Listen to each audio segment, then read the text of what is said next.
What's up, everybody, and welcome back to TDPHINSTALK, home of the real Miami Dolphin fans. We are live here on May 23rd, 2020. Not going to be long, just going to come with the quick one for you all, about 30 minutes to talk about some of the things in Miami Dolphins world, guys. As you can see, the title is Tua Tagovailoa looking good, getting healthier, experts optimistic about Dynasty, and a few rankings that came out that were interesting to me. Well, I'm going to give you all about 30 seconds to come into the room, and then we'll go ahead and get started. What's up, everybody? I see y'all in the comment section. Y'all hit that like button on your way in. Who is that? JD Diesel was the first one. What's up, homie? Glad you with us tonight. Let me see. One moment. Let me pull up my other icon. All right. There we go.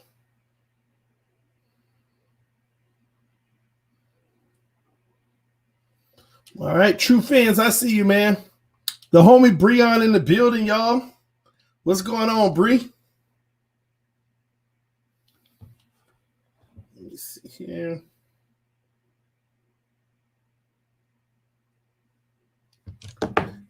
Brian, I see you, man.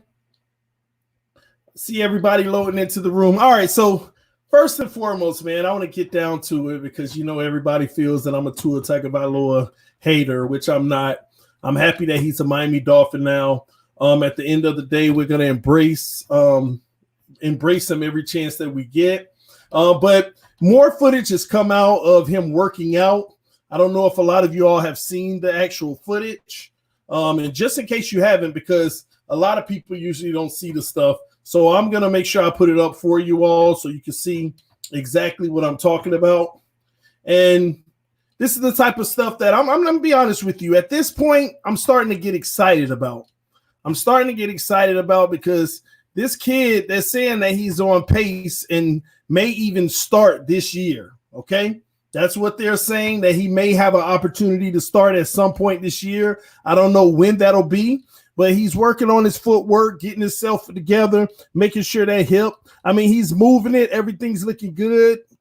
At the end of the day, it's just going to matter of training camp. What does he actually look like on the field, man? What is he going to look like on the field? That's what's going to matter, man. And does this translate to him moving well on the field, being able to escape pressure, being able to throw on the run, all those things that made him special in college? And that's what we all want to know. This is going to be one of the most electrifying training camps that we've had in a long time. And y'all put in the comment section what y'all think about this. Let me see here. Y'all let me know what y'all think about that film. It's all right to me, but it just excited me because if this kid could be what he was in college for us, man, this is going to be a beautiful thing. TD, I just get worried about the future, contractuals, but we'll worry about that down the line and as we get closer to that situation. Juan said, can't wait. I've never been more excited for preseason. Yes, congrats on 2 years, TD. Thank you to everybody who came through yesterday. Hey, Ryan Tannehill started. Oh, man, Tua is going to prove everybody wrong that he can stay healthy and be a great QB in the NFL. Brian, it's hard to say a QB is going to prove you wrong that he can stay healthy because a lot of times injuries are out of your control. But to be fair to you, a lot of his injuries were due to him not holding on to the ball and not doing what he needed to do to get rid of the ball. So I'm with you on that. I agree with you on that. So if he can make those wise decisions the right way, then you got a point, man. You really do have a point. If he can make wise decisions, he should be able to stay healthy, especially with the offensive line being improved.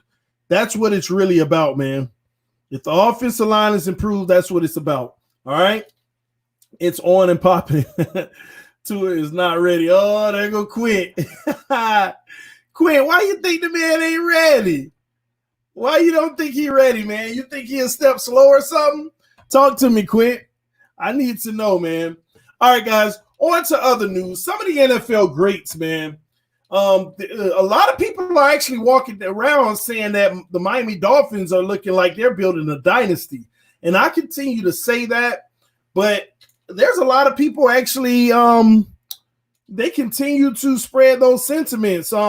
Jimmy Johnson, Charlie Casserly, Louis Riddick, and Jill Brandt, Steve Smith, Nate Burleson, Marcus Spears, all guys who are saying that literally the Dolphins have become the darling of NFL media. I don't know how true that is, but if it is true, that's a good thing for Miami because, first of all, having the Dolphins on your, having the media on your side is huge, guys. It's something that we're not used to. Having the media on our side is huge, man. Something that we're just not used to. And these guys are saying that the Dolphins are becoming the darling of the NFL media. Now, I haven't heard terrible things about the Dolphins lately, but I'm going to wait to see how they treat us when we start playing games first. That's what I'm going to wait on. Now, a lot of these guys are saying that this is potentially a dynasty in the making. One individual said all their needs, they addressed them. And they're right. Like, if you really think about all the needs that we had on this team, all the holes, everybody said, oh, it's at least a 2-year rebuild because we can't fill all the holes this year. Did we not? Can y'all let me know in the comment section, are there any additional holes that we didn't fill?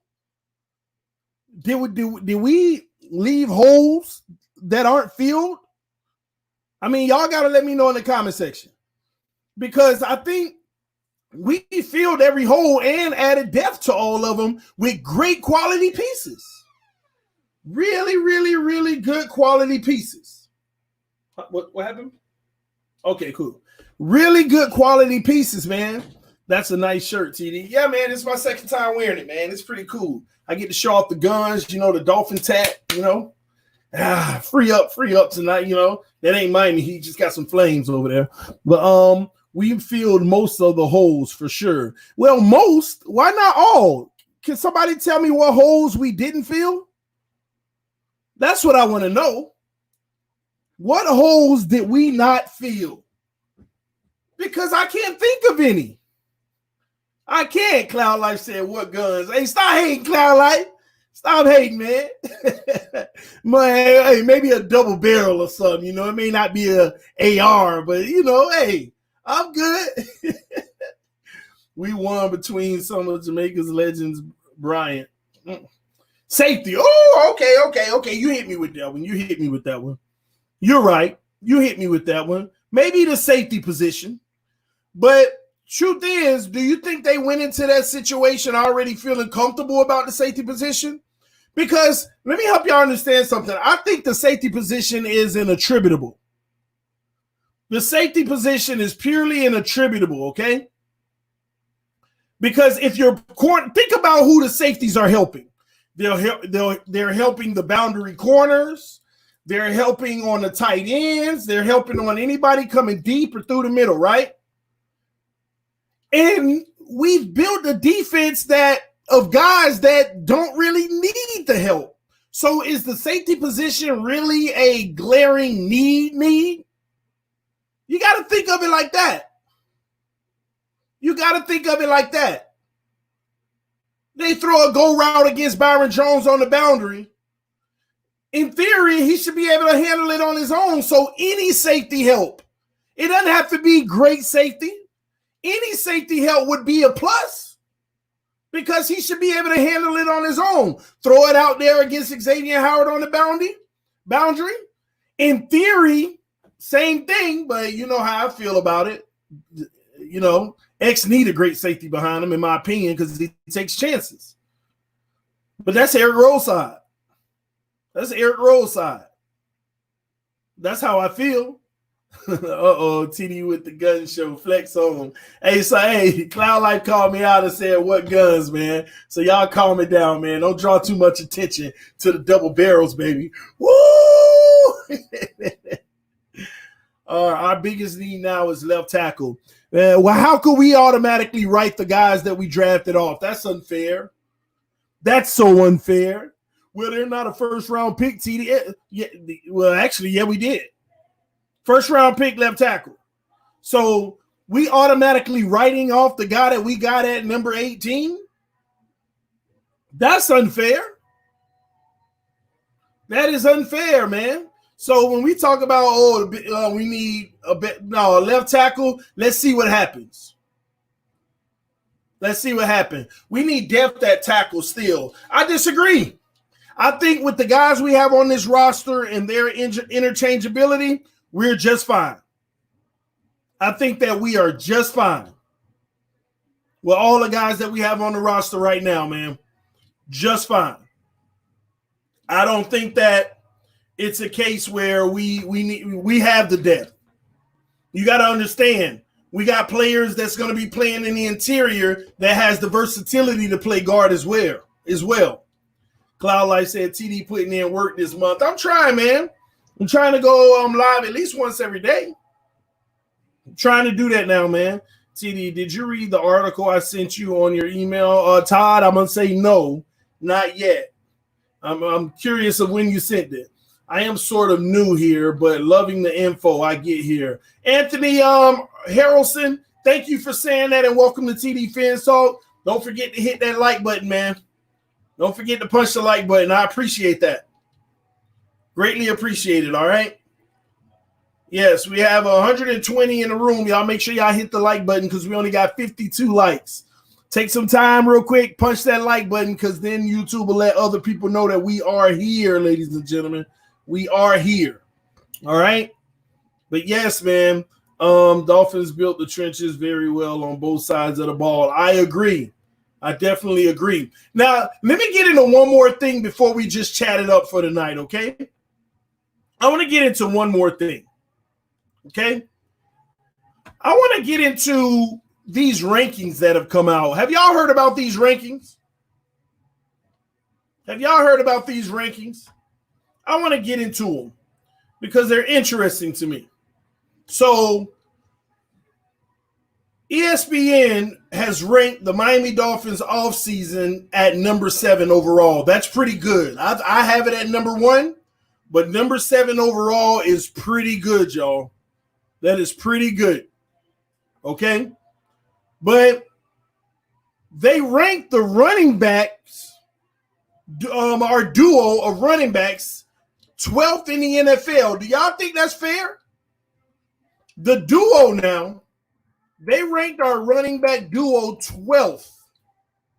I want to know what y'all think about that. Howard and Breda, if those guys are presumed to be the starting backs or the two top backs, do you agree that we're the 12th best running back group in the NFL? 12 is solid in my opinion.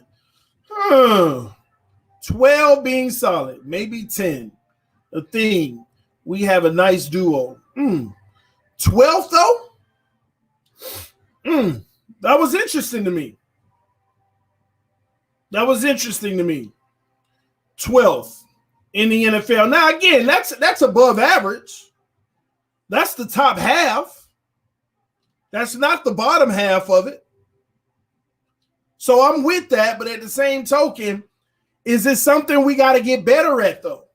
Because is the 12th best duo good enough?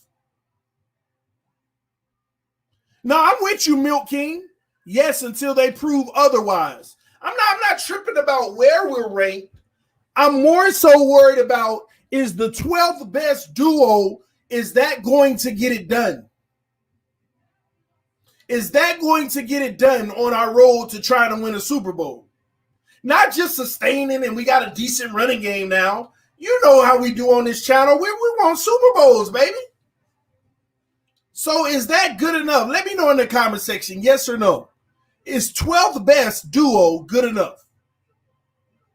That's why it was interesting to me. Okay? Depends on the defense. With the top 5 O-line, yes. We were 32nd, so I'm good with 12. I get all of that. We talking bigger picture, y'all. Super Bowl team. Is the 12th best duo good enough to win a Super Bowl? To help win a Super Bowl? Because the running game is very vital. Think about last year. All the juggernauts got knocked out of the playoffs from a great running game.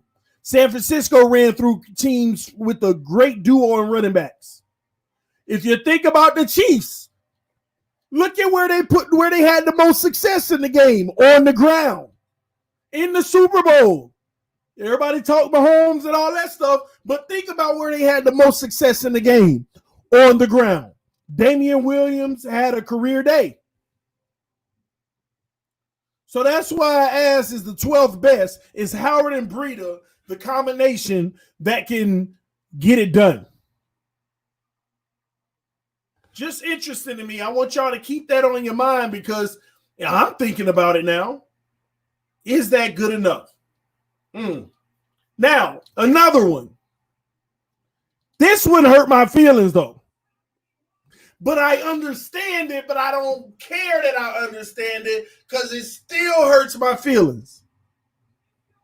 The Dolphins wide receiver core was ranked 29th in the NFL by PFF. Do y'all agree with that? 29th? The third worst? The fourth worst, sorry. 29th. What y'all got to say about that? Talk to me now. They ranked our wide receiving group 29th. Oh my gosh. What do we have to do?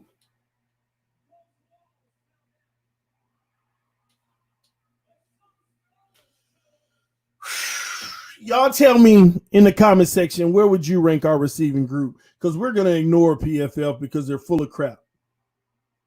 We're going to ignore them right now. They're full of crap.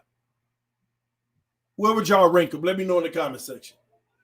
We are easily top 15. Okay. Let me know. I need those votes. Bring them across in the comment section.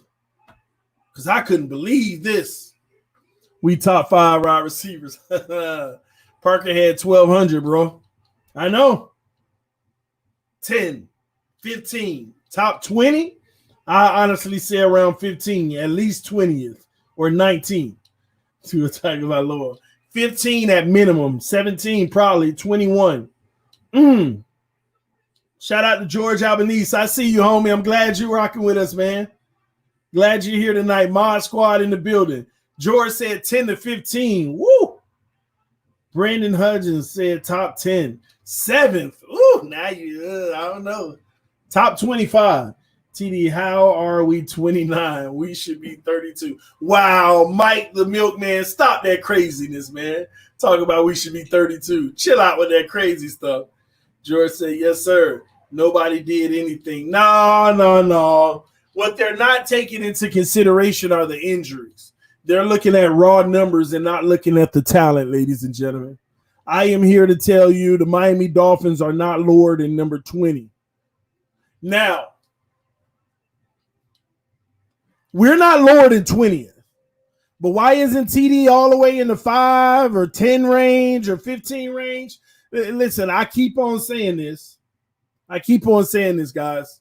We got a group of receivers who haven't proved anything. Has anyone proved anything on this receiving core? Let me give you the definition of proving something. Doing it more than once. I'm going to make it basic for y'all. Doing it more than once. Do we have one receiver on this roster who's proven anything? Let me know in the comment section. Now, we ain't no 29th, but we still ain't got nobody that's proven anything. We're definitely above 20. But anybody who's proven anything. Just curious. I'm waiting to see if I get some answers. Parker, but he did it once. Unproven. Shout out to Ted Ferguson. JD Diesel and Clemente in the building. Clemente said they only saw Devontae Parker when he started coming on the second half of the season. No one else has proven anything or shown consistency. But you know why nobody's proven anything or show consistency? Can somebody give me the main reason? And it applies for actually every single one of the guys that we hope would have. Put the reason in the comment section. I know we got some football heads in here. Put it in the comment section right now. Give me the reason why they haven't proven anything. Thank you, Clemente. Thank you, C. Hoffel. Health, injuries. Injuries, man. Their health has been inconsistent. Their health has been like, when is the last time we had a healthy receiving core all season, guys? It's just been too inconsistent. And Ted's right, drop passes early in the season, which we got to fix. And that's a negative against these guys. I'm going to be honest. Our receiving core right now, we're hopeful, guys. We're worrying about the O-line, the safeties, when in reality, the people who can come back to bite us is the receiving core, period. That's the group that could come back, shock us, and just bite us in the behind this year. I don't see it happening, but listen, I'm not going to sit here and say it's impossible. I'm not going to say it's impossible. Just come and bite us, man. And that sucks, man. That sucks. We need more consistency. We need health. And this is the year we're hoping we get it, because, ladies and gentlemen, if we can get it this year, this is going to be a special year. I promise y'all. Devontae Parker, pick up where you left off from. There's no reason for you not to. There's no injury bug, nothing you're laboring. You should be picking up where you left off. Leading this group in camp and doing even better this year. Consistency from game one. Preston Williams expected to be ready game one. Come in, young rook. Get those drops out of your system. You've been here a season now. You understand what it is to be a pro. You understand what it is to be a pro now. It's that simple. Now let's thrive in the NFL. Albert Wilson. Technically, this is a contract year. We should get your best football. You're a veteran. You're a veteran in this league. You ain't no chump. You are a veteran. Jakeem Grant, earn that money. I see you on the workouts. I see you on film in the offseason doing the drills, but I saw those same drills the year before in the offseason. Looking good as can be. But will you stay on the field? It's this simple, y'all. This is why I told y'all that some of these young guys have an opportunity to come up and steal something. The Kirk Merricks, the Coles of the world. Those guys can come take something if somebody acting out. But that's what gives me optimism about our receiving core. We got a whole bunch of people that want to either do it again or prove something, and a whole bunch of young, great talent that want to come steal something. And those other guys got to be on their A game to make sure nothing's stolen.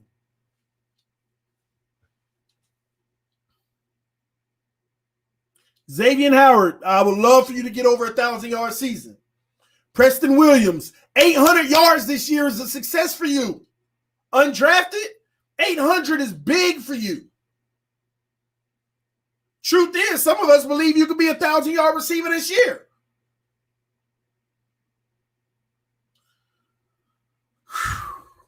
Can Isaiah Ford sneak out of the dust when it all settles and say, I'm on this roster? I don't know, man. And let me tell y'all something. I'm going to be honest with y'all. I'm not really high on Jakeem Grant anymore. I love Jakeem Grant. I love his talent, but he's done so many spur-of-the-moment big plays, but at the same token, at some point, you got to put your foot in the mud and say, this is mine and I own this and everybody knows it. We still don't even know, y'all. We love his talent, but he hasn't taken anything. He hasn't taken anything. And I'm going to be honest with you, man. No. We need guys who are going to make a name for themselves and become a threat in this league. I mean, he's a threat, but there's limitations.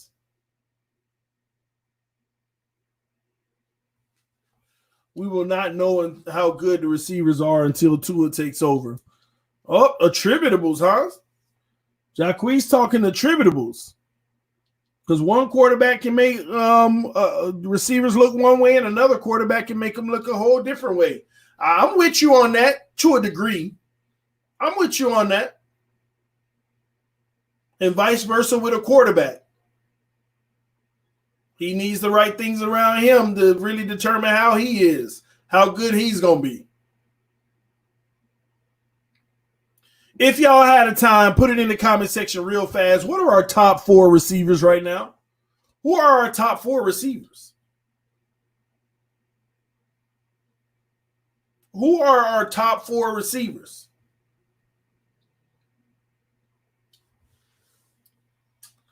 So I'm trying to figure out, man. Shaquem is a butterfinger. Well, everybody had butterfingers at the beginning of the season. Parker, Williams, Wilson, Grant. Parker, Williams, Grant, Wilson. We don't have the. I'm with that, Mr. 305.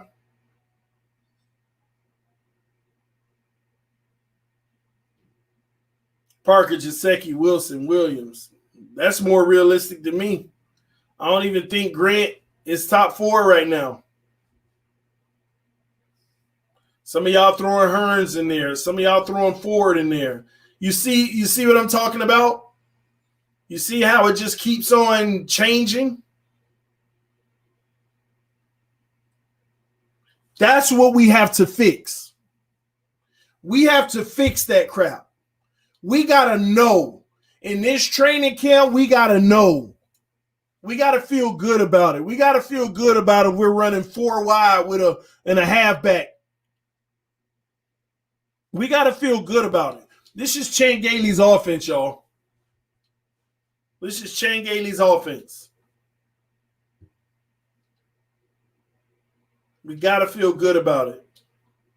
Running back situation too.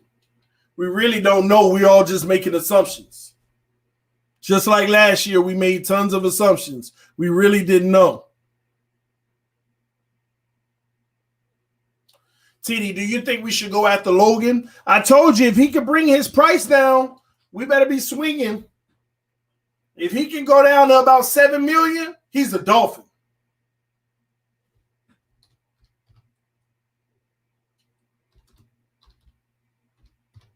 If he can go down to about $7 million, then he's going to be a Dolphin, ladies and gentlemen.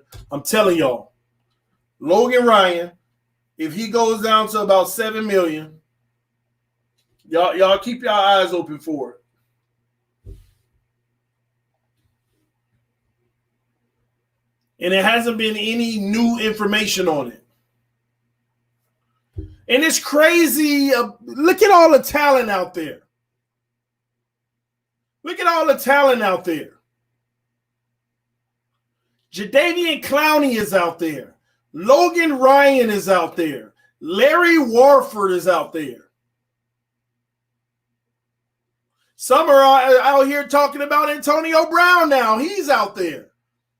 I don't know how true it is, but they say Russell Wilson is asking Seattle to bring him in.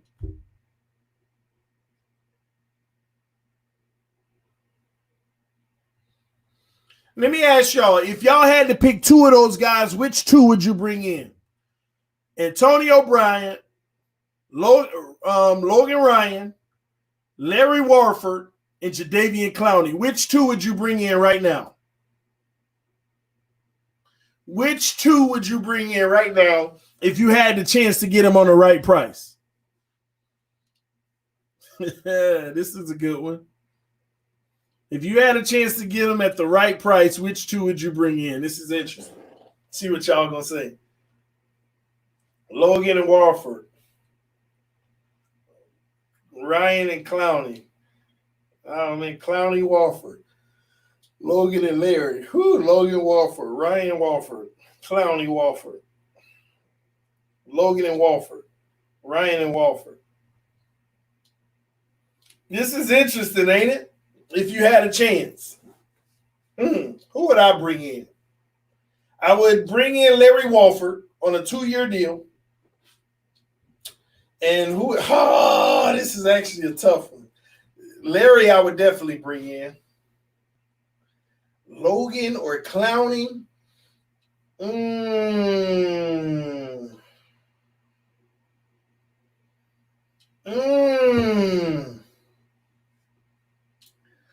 Now you can't bring in it. I wouldn't bring in Antonio Brown. New team. Coach ain't trying to go through none of that. New coach. Nah, not good. You saw Hard Knocks. You don't need that. Gosh, Clowney or Logan Ryan at this point. Gosh. If we had plans to put Logan at safety, I'll bring Logan. But if we had plans to Logan at the cornerback position still, then I'm bringing in Clowney. That's a tough one, though, when you really think about it. It's actually a real tough one. I'll take Jet safety. Yeah, they say he's shot. They're shopping him, right? What's his name again? Gosh, it's escaping my brain. The Jets are shopping their safety, right?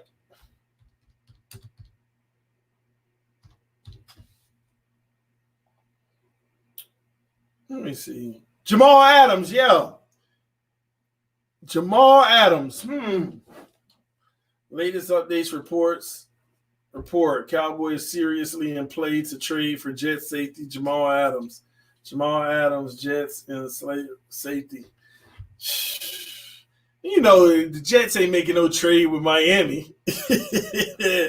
You know that ain't happening. He said pick one, TD. I still ain't pick one, huh? I go with Clowney, y'all. I go with Clowney. I'll make this defensive line even better, just nasty. And depth, because think about it, with the guys we have now, if one or two guys get hurt, then you start to get a little concerned. I would bring in Clowney. Man, the truth is, he was always our guy. We just couldn't secure him. We don't need Clowney. We signed Lawson. I know that, but it's depth. One of these guys get hurt, then what you going to do? Logan, I think, is quicker. But what is Logan going to play? Safety? Which is good, but still, you know. Clowney is a crybaby. Oh, man, y'all are crazy. Clowney and Logan, those will be your two options. Man, there's still things that can be done, but do not think that Miami Dolphins won't make a trade.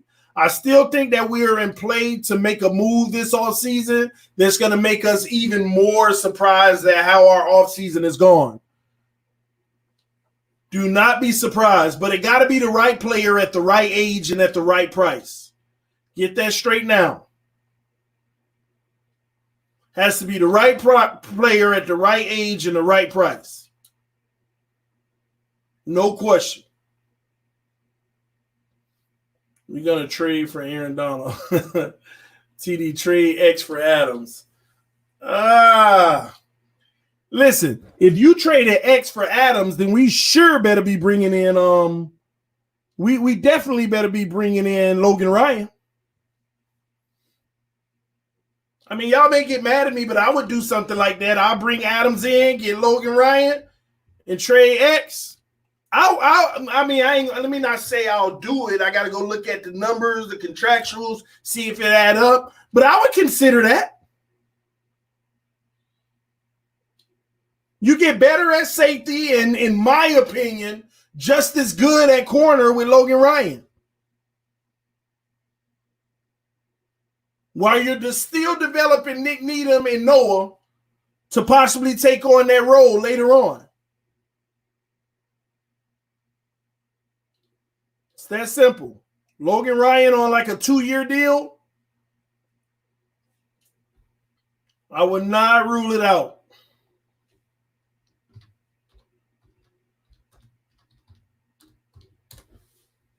And when you really think about it, y'all, does that not make your team better?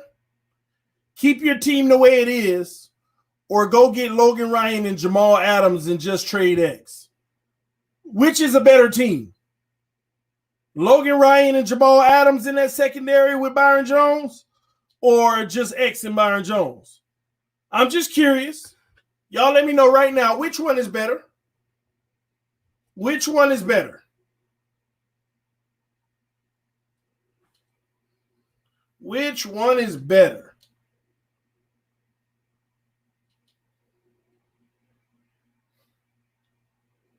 A lot of questions. X and Byron.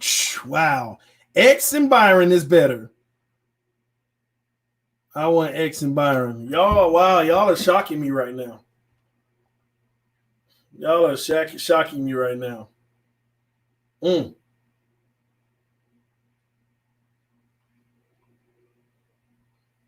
Y'all are really shocking me right now.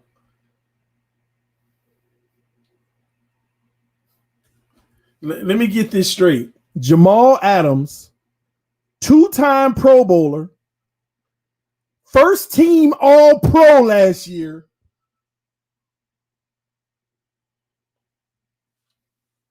Are y'all serious right now? Jamal Adams,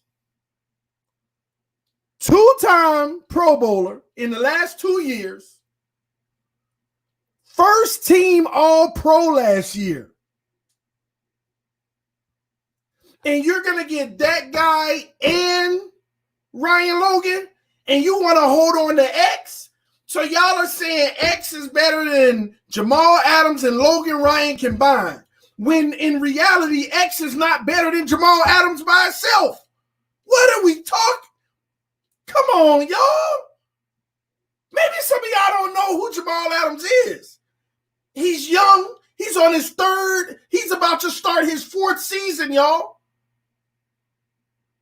He's about to start his fourth season, still on a rookie contract. That's why they don't mind trading him, because you're going to have to pay him. You come off of X's 15 mil and you just give it to him. Maybe a little more, but still. Hold on, Slim Cutter. Slim Cutter said, TD, you need to give X his respect. Am I not respecting X? X is a one-time Pro Bowler. That's all he's done. One-time Pro Bowler, and we're sitting here acting like he's better than Jamal Adams, two-time Pro Bowler, first team All-Pro last year. Like, and I'm not respecting X. Really? Do we really believe that right now? You know what I think it is? Some of y'all just don't know who Jamal Adams is because he ain't a Dolphin. Pro Bowl is a popularity contest, TD. My point exactly. So what do you have to hold on to with X then? Then what do you have to hold on to with X? If it's a popularity contest, then tell me what are X's accolades. What other thing can we say about X that removes the popularity contest? This man is first team All-Pro last year, fresh off of it. Jamal Adams, first team All-Pro. Y'all think that's just a fly-by-night or okay? No.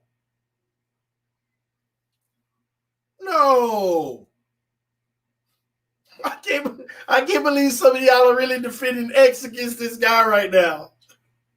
Like, come on, man. X can be the truth. He can be the truth. That's all good. Then I'll agree with you. X is the truth. Then tell me what's one step above the truth. And there you go, Jamal Adams. So I'm going to give it to y'all. X is the truth. Okay. Then guess what? Jamal Adams is whatever's better than the truth.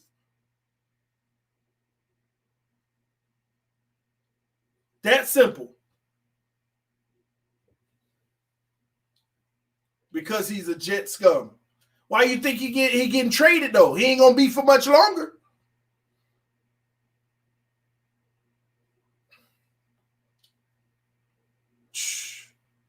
X is better than Adams. You just don't like X. Y'all put it in the comment section right now. I want people's honest opinion. Don't side with TD. Give me your honest opinion. Who is better, Xavier Howard or Jamal Adams? I know it's unfair. They're two different positions. Who's better? Xavier Howard or Jamal Adams? Put it in the comment section, man. Oh, man, this is funny. This is funny. Jamal Adams had 6.5 sacks last year from the safety position. And been durable, by the way. Started 16 games his rookie season, 16 games the year after that, 14 last year. He played 14 games last year, went to the Pro Bowl, and was the first team All-Pro. 14 games, and still was first team All-Pro.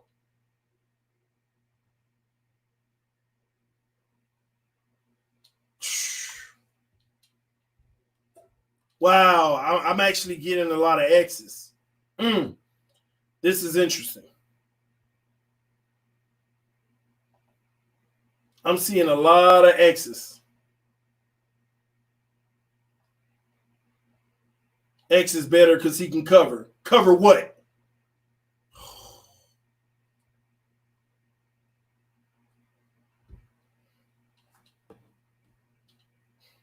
Y'all funny, man. Look at this guy. Mike said, we just signed Logan Ryan to a 2-year, $30 million. I don't know about that. I was just checking the Dolphin wire, bro. I'll verify. You might be trolling, but I'll verify, man.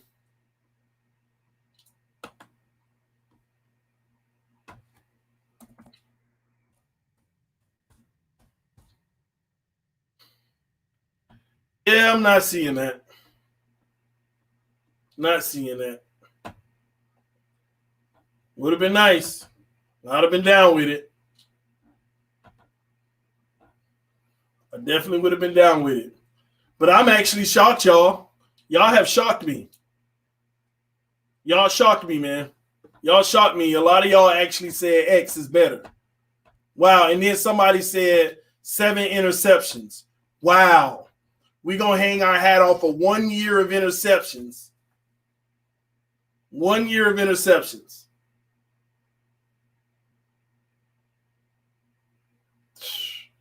Y'all, wow. Wow. Wow, wow, wow. I'm actually shocked for real. We're talking about a guy who ain't even the best player in the league at his position. Xavier Howard ain't even the best player in the league at his position.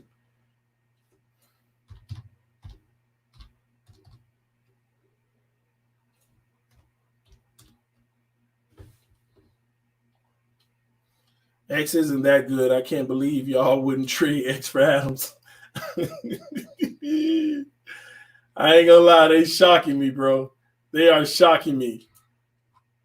I mean, come on, man. This man ain't even got no All-Pro nods.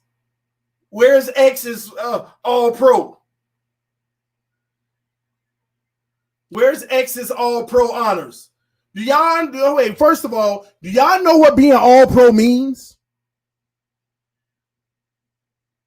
Do y'all know what being an All-Pro means? First team All-Pro? That means you are the best person in your position. The best player at your position. Oh, man. Man. You are the best player at your position in the NFL. First team All-Pro. Man.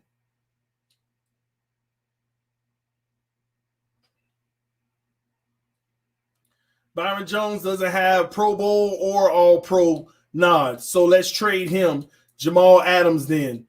Hey, listen, Jamal Adams is better than both of those guys, but you know what? Byron Jones got a better coverage rating than Xavier Howard by far. Much better coverage rating. Much better. And the crazy thing is, if you had to choose between Byron Jones and Xavier Howard, some of y'all would pick Howard right now coming off of an injury. And then when he wasn't hurt early in the season, was playing terrible like trash, the lowest cornerback rating on the team. And you would still probably pick him because you're living off of a year where he picked off 3 quarterbacks twice. Like, are we serious here? Some of y'all would probably pick Xavier Howard over Byron Jones right now. He was playing hurt. Does that mean he's been playing hurt for 4 years? Give me a year the man ain't been hurt. Come on, man.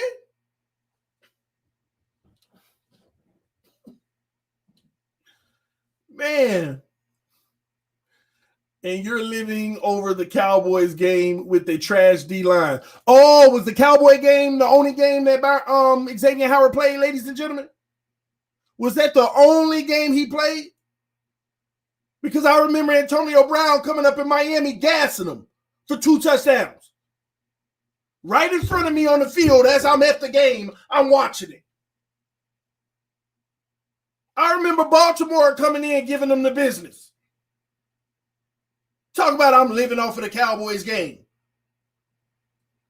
The only reason I bring up the Cowboys game because they actually had a number 1 receiver in Cooper who we were expected to go in and have a little bit of success with Xavier Howard, and he got torched for almost 200 yards and 2 touchdowns. Cooper had 11 targets and caught 9 balls. And go look at the 2 incompletions. All on Dak.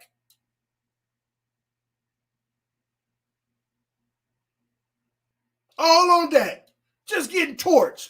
Cooper out there catching balls and Xavier Howard 8 feet away from him. Cooper out there got Xavier Howard turning his back, going one way when Cooper going the other way. Come on, man.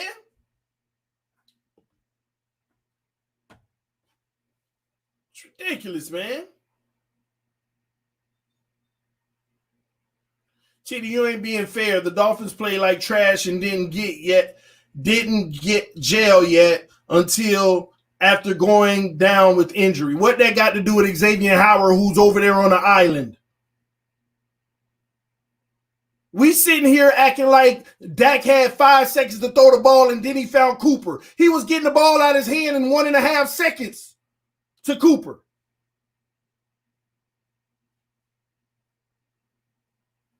Slants and in routes. He was getting the ball out right away. Man, don't make me show them highlights or lowlights, whatever you want to call them. Don't make me show them. Don't make me show Cooper eating the whole game. All one-on-one. All one-on-one. Cooper got a PhD in route running, TD. Then what does Xavier Howard have?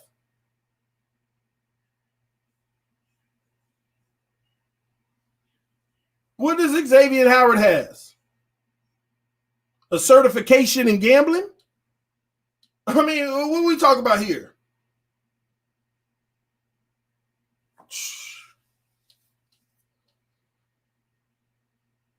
TD All-Pro is a crapshoot. Oh, so Nick Needham had a chance to win it last year then. All-Pro is a crapshoot. Bobby McCain had a chance to win it last year too, huh? If it's a crapshoot, stop that mess, man. Come on, do y'all be listening to yourselves sometimes? All-Pro is a crapshoot. All-Pro is a crapshoot. Do you even know how they determine All-Pro? Does anybody know how they determine All-Pro?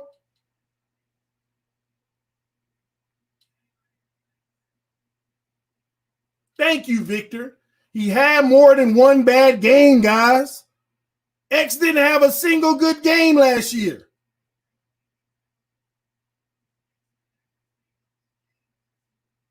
A single good game.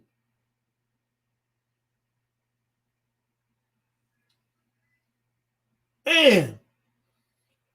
Show us the film, TD. Man, I'm trying to preserve some of the film, bro. Y'all already know. Y'all can go back on my previous streams where I show Xavier Howard getting torched. We've been through this before, y'all. We've been through this. I've showed the film before. We got the receipts. Just go check out the old videos. Y'all know that if you've been on this channel long enough, you saw me show the film before.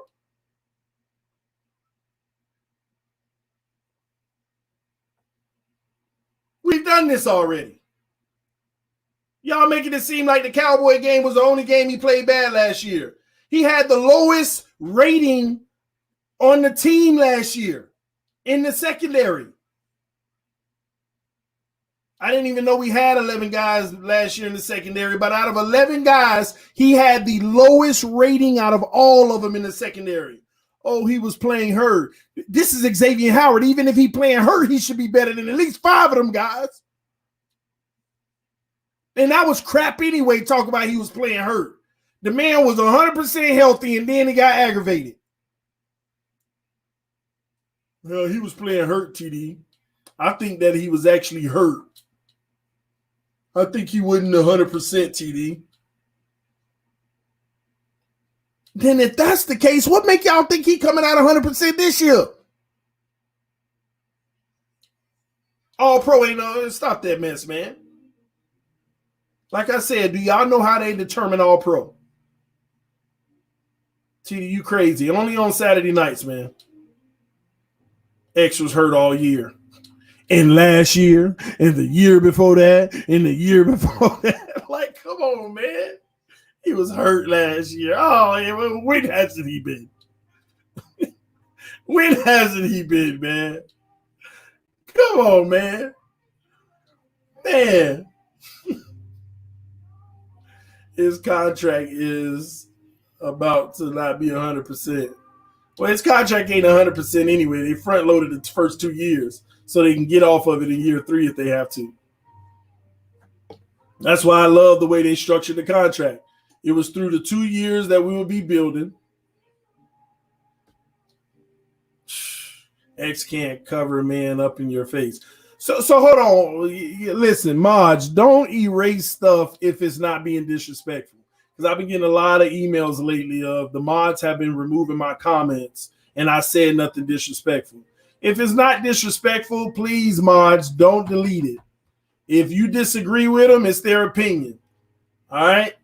TDX is staying. I know he's staying.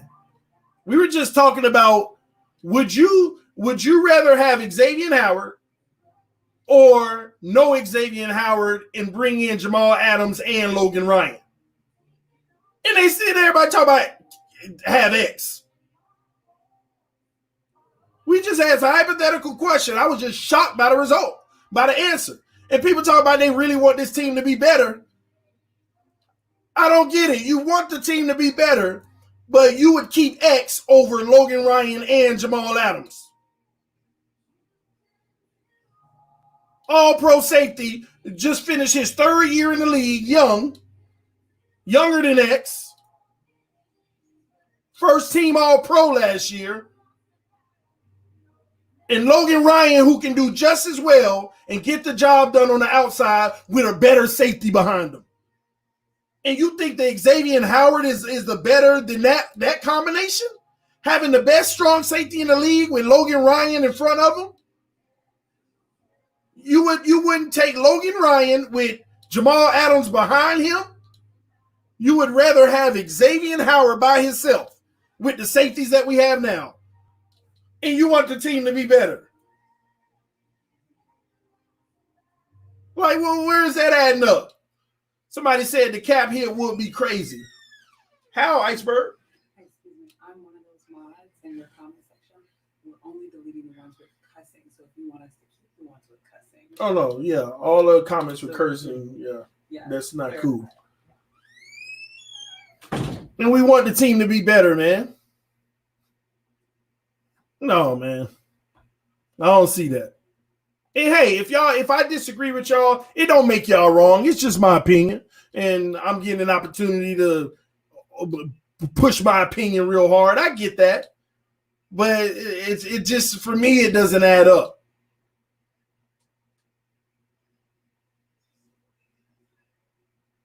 TD is going to be hard to change their mind if that's their favorite player.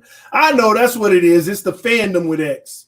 1 year he gave y'all a reason to be a fan, and X done played 4 years, and 1 year he gave you a reason to be a fan. He didn't give you no other reason to be a fan, because if you're saying he gave you another reason outside of that 1 year, then you know you ain't being truthful. He gave you 1 year to be a fan and ain't did nothing in the other 3. Ain't did nothing in the other 3. And if we had a chance to bring in an all-pro, first team all-pro, two-time Pro Bowler, about to start his 4th year, still on a rookie contract,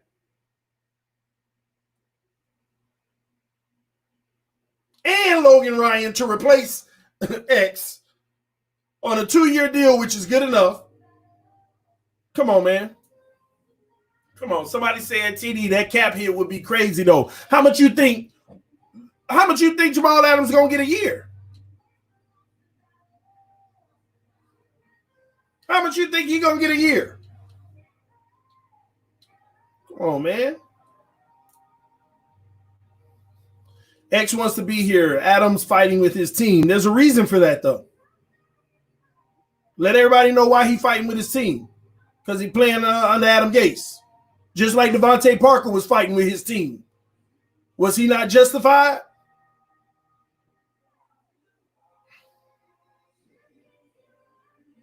X played the end of 2018 great and all of 2019. Oh, I'm sorry. You're right. Out of 4 years, he gave you a year and a half. He gave you about 30% production. You're right. I'm sorry. Forgive me, please. 30% of his career, he's been very enjoyable to watch. You're right. I'm sorry. I made it seem like it was only 25%, y'all, but it's actually been 30. It's actually been 30.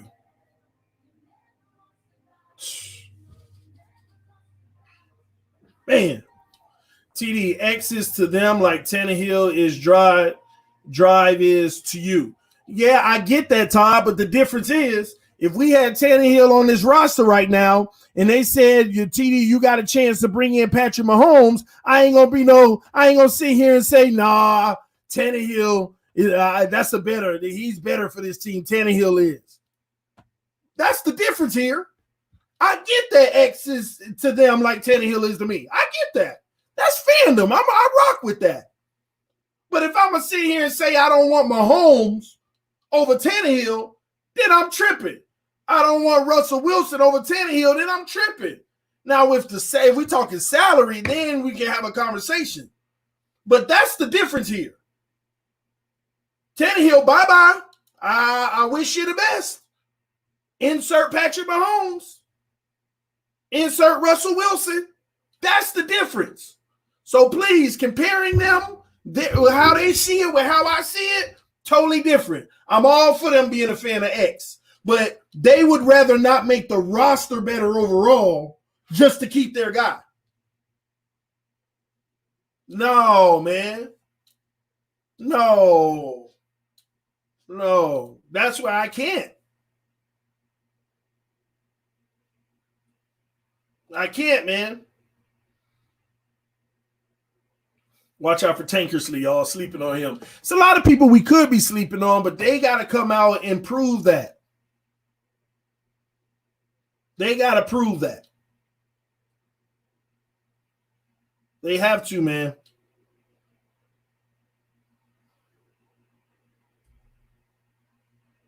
Howard had 2 picks against Brady. Okay?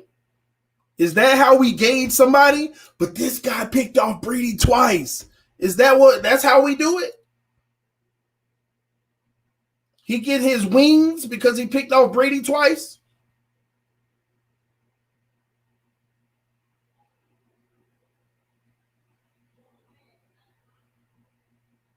Look at this. See, here we go again. I want y'all to read Richard's comment. So if X is so bad, why did they re-sign him? Did TD ever say X was bad? See, y'all be hearing different stuff. Y'all be hearing totally different stuff. This conversation ain't got nothing to do with X being good or bad. It's whether or not you would take Logan Ryan and Jamal Adams over Xavier Howard.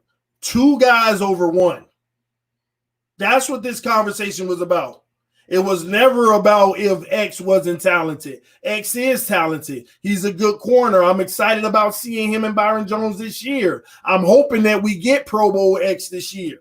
I'm hoping that we get injury-free X this year. I'm hoping that we get better coverage X this year. He has the ability, he has the capability. He's athletic. What I love about him, he can recover. He's a ball hawk. He takes the right gambles with the right safety behind him, but he takes the right gambles. X is a dog. I love X's game. But if I got to choose Xavier Howard versus Logan Ryan and Jamal Adams, it's a no-brainer for me. No-brainer. That is a no-brainer.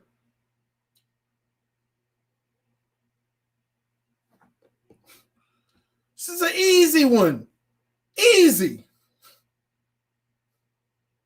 Man. Xavier hasn't even been able to play a full season. I didn't say that. That was a comment, y'all. So y'all can stop getting on me. Jones and X, the next Surtain and Madison, bro. I wanted this Surtain and Madison win a Super Bowl. I was just curious. That's all. Man, and let me tell y'all something. What Joseph just said is really my concern. Joseph said trade X while he has value.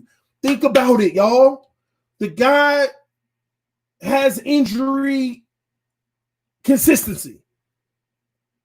Last year, he played terrible, but y'all say he was hurt. More injury consistency.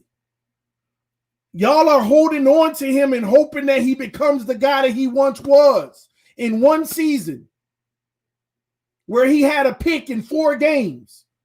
Like 3 games, he had 2 picks or something like that. Can you think about if X never returns back there, then we have no value in a whole bunch of dead cap? You can't trade him anymore? With a contract like that, a guy still has to be playing at almost a Pro Bowl level to trade him. $15 million a year, you got to remain playing at a Pro Bowl level to trade him. If he plays below that, you have no chance. You just got to eat that for the next 3 years, 2 years. The way they structured the deal, though, it won't hurt that long. It'll only hurt for 2 more years, and we'll be all right. Pro said, put your money on X, bro. I did, and I lost. The one game I bet on him was versus the Cowboys, and I lost.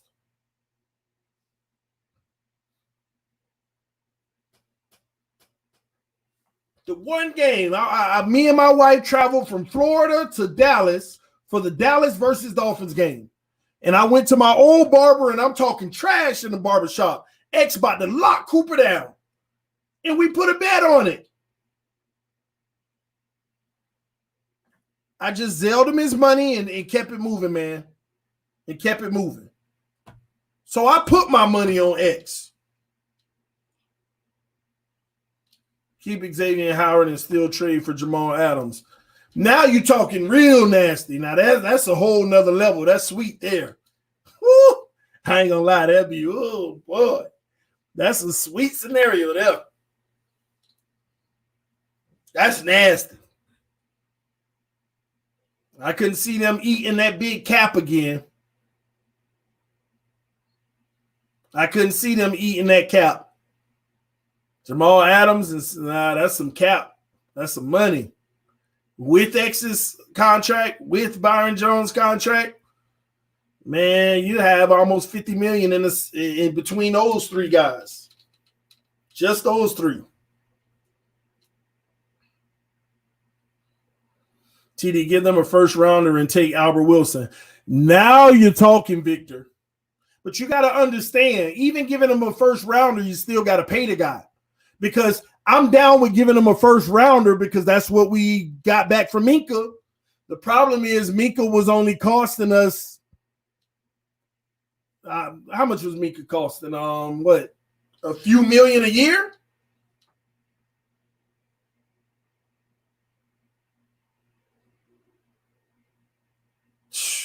Nope, Adams wants too much money. Yeah, I know. That's going to be the holdup with Adams. It's the money, how much? And the Jets aren't willing to pay. Or they can't pay. Maybe since Howard played good with Gase, we can trade him and the first for Adams. I ain't trading no first and Xavier Howard. No. Now you want to send a second round pick and X for we maybe. I'm more like X and a third because I still think that we can live off his I still think that we can live off of the value that he presented 365 days ago. Because last year his stock dropped. His value dropped. His value is below his contract right now. So, ladies and gentlemen, please understand that. If Xavier Howard was a free agent right now, he wouldn't get more than $11 million a year. Facts. If he was a free agent right now, he wouldn't get more than $11 million a year. But we paying him 15.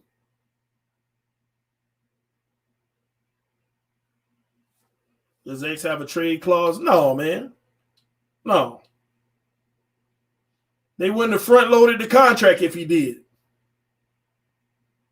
That's being generous, TD. I know it's some team that'll take a chance on the talent he was. TD, I agree. Something you said about, but he's still a top 5 corner when healthy. You can't live off the past, though, when you talk about a guy being healthy. You can't live off the past. You got 1.5 years of him being a top 5 corner when healthy. You can't live on. You don't know what Xavier Howard we're going to get this year. You don't know what X we're going to get this year. We don't know what he's going to look like healthy because his healthy now might be different from healthy before the injury. For some reason, people think that once guys get healthy, they're the exact same player they were. That's not how it works. Do you remember between the year 2000 and 2015 how many ex-injured players we brought in and they all end up folding? We took chances on players coming off injuries. Do you know the only one that I think we were successful on that came off of an injury that we signed and he actually was productive?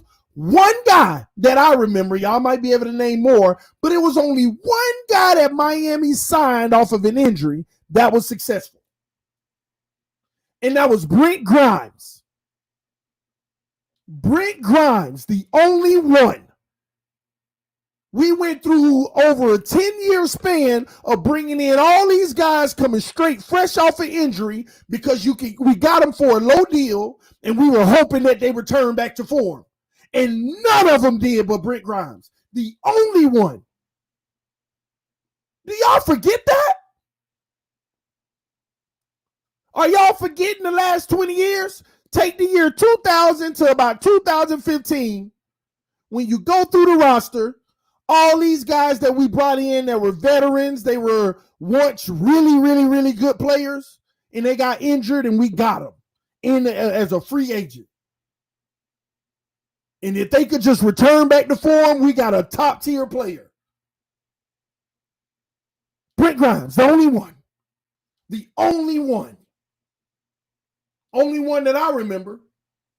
TD, when you're making new merch. Man, I'm working with the vendor now because, like, everybody has gotten their merch that have ordered it of the past, but one person didn't get what they were supposed to get recently, so I'm working with them first to make sure that we don't have no issues with this pandemic situation because there's another vendor that I can go through as well that ain't having the same issues. So I'm waiting to get a reply from them, but I got the merch ready to go and ready to insert it into the store. It's already designed and everything. But again, I want to make sure that they're a good fit for me. So I'm basically letting this month play out, see how things go, see if I hear from 3 other people that just ordered something last week. And then June 1st, we're either going to be on a new platform and you'll see all the new merch. All right, in the merch store. It's crazy to me, man. That's why I say I miss Minka. Just get 3 or maybe 4. Man, Ricky Williams had a lot of injuries in New Orleans before he came to the Dolphins. Okay, Ricky. All right, we got another one. Phins up for life.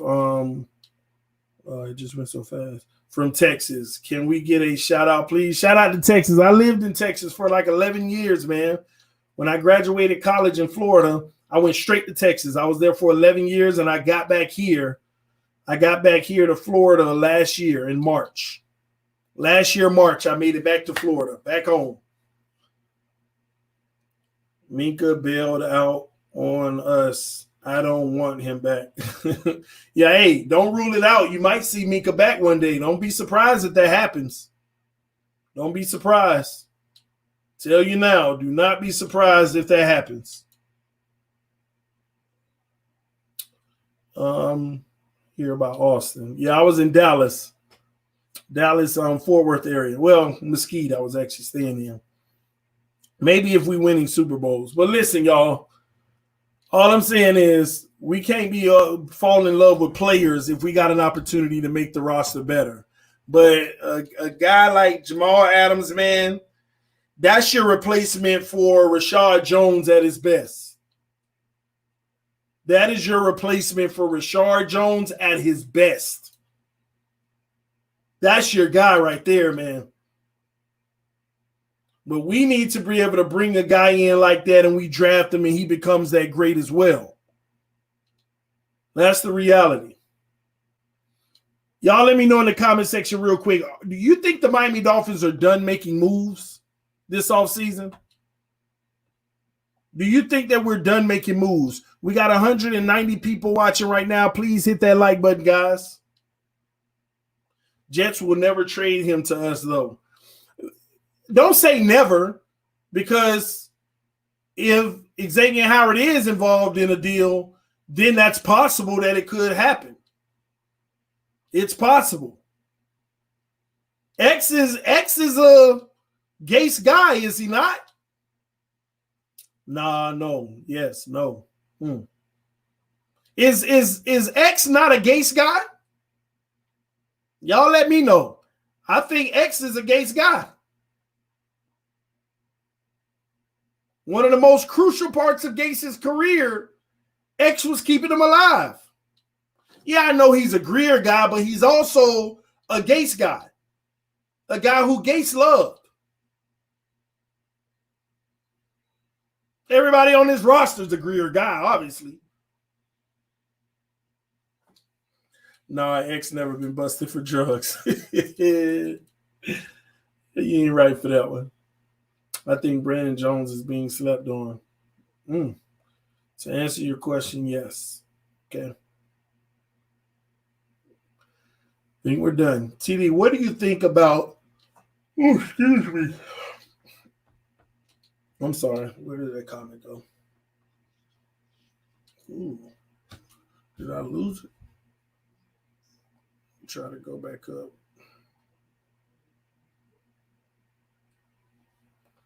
I done lost it.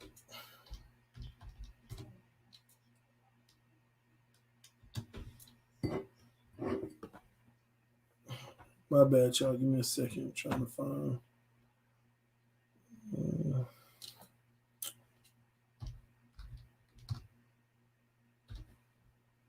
I'm just pulling up YouTube so I can see the comment section, because the one I have, I think, might have froze on me.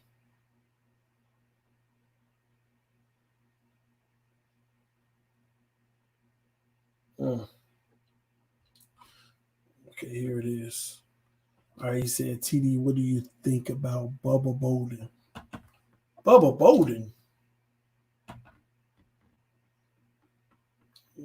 You talk about Hurricanes, Bubba Bolden? Let me know.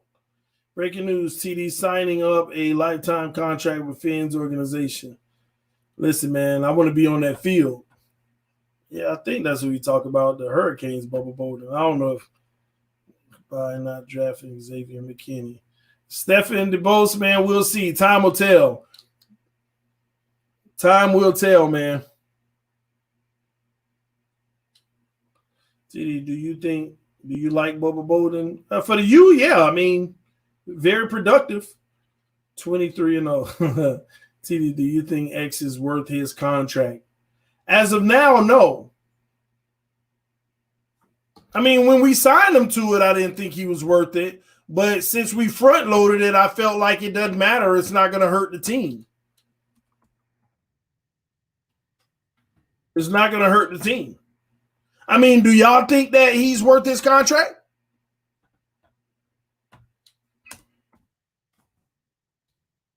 And not as a friend or a fan, but if you were a GM trying to build a Super Bowl winning team, do y'all think that he's worth his contract? It ain't on. It's not me.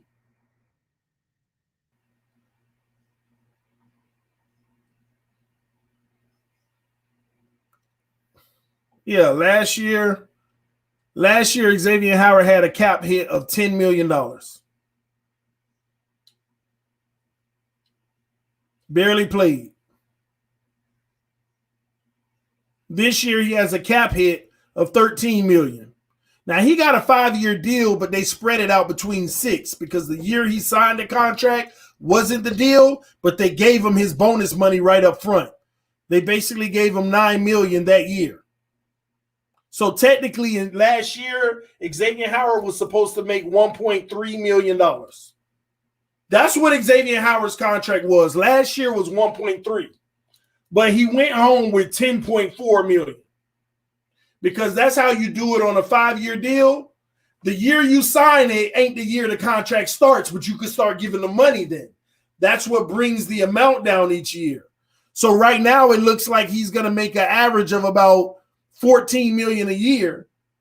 That's only because in the year that the contract didn't even start, they gave him a lot of it then, which was last year.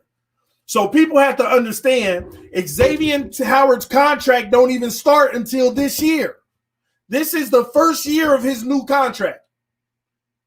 Luckily, our GM smart, and they gave him a lot of it last year to bring the cap hit down every year. To bring the cap hit down. So this year, he's going to have a cap hit of $13.3 million. Next year, $13.5 million.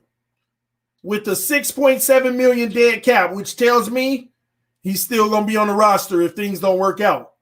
And then the potential out is 2022. So Xavier Howard got this year and next year to get it done. Because if he don't get it done this year and next year, in 2022, he is gone without repercussion. Because they're not going to be able to trade him if his value drops. Y'all think about that. They got him under contract for 2020, 2021, 2022, 2023, 2024. They got him under contract for 5 years. This is the first year, not last year, even though we gave him a lot of the money last year. They have his rights for 5 years. He doesn't become an unrestricted free agent until 2025. But the beautiful thing about his deal, in 2022, they could throw the deuces and give him a $2.8 million check. Here's your $2.8 million buy. We're not going to take that $15 million cap hit. Well, $14.4 million. We'll literally save $11.5 million in 2022 if he doesn't do what he needs to do these next 2 years. And so in reality, guys, the way that they structured the deal, Xavier Howard got a 2-year deal. He got a 5-year deal, but the way they structured it is only a 2-year deal. It's 2020 and 2021. In 2022, they give him $3 million and save 11.5, 11.8 actually, almost 12, and move on. That's why I like the deal. That's why I was a fan of the deal. I never thought that the value was that, but the way they structured the deal, they're not getting burned. Unless he gets hurt these 2 years too, it's like, oh, we just gave this man money for nothing. But the way they structured it, he has to ball out or they throw the deuces in 2 years. So in essence, he's just like the rest of these free agents that we just brought in. They got 2-year deals. It's that simple. That's why I love it. There's a chance he won't even live out the last 3 years. Dude can ball out when healthy. Well, number one, can he stay healthy? Number two,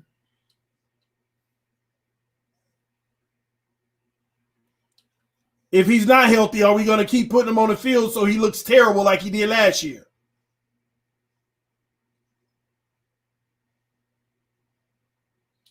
We shall see. Time will tell. Time will tell. There's an I in win, Michael Jordan. In basketball.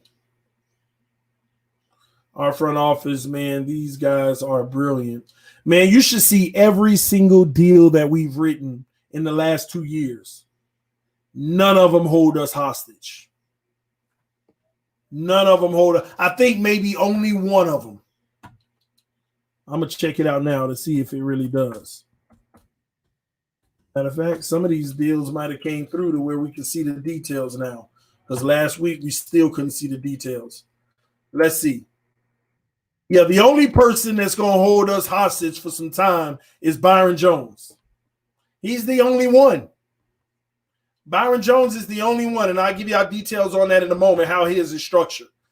Shout out to God's Child with the donation said, mark my words, we're going to have a top 3 defense. I agree with that. I believe we really can. Rock Rim says, imagine Byron Jones, Xavier Howard, and Jamal Adams. It would be unfair. It would be unfair.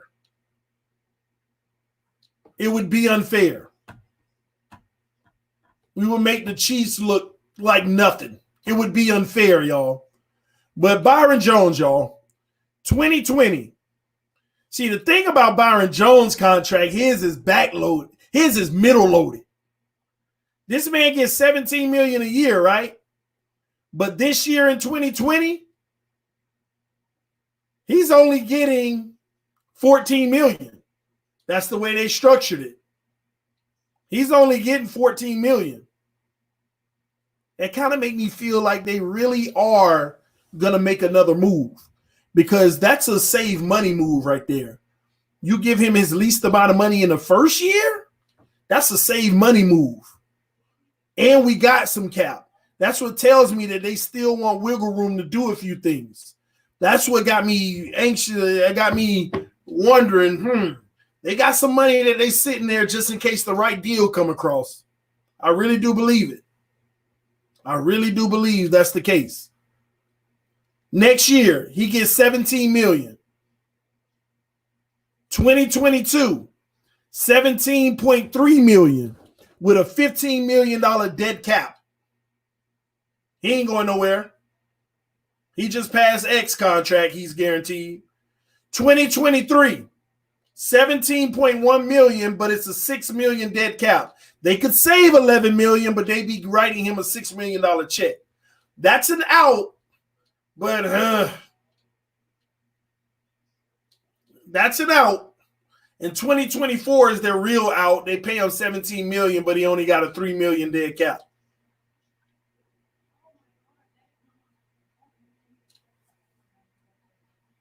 And the reason why, see, Byron Jones' contract could have been just like Xavier Howard's.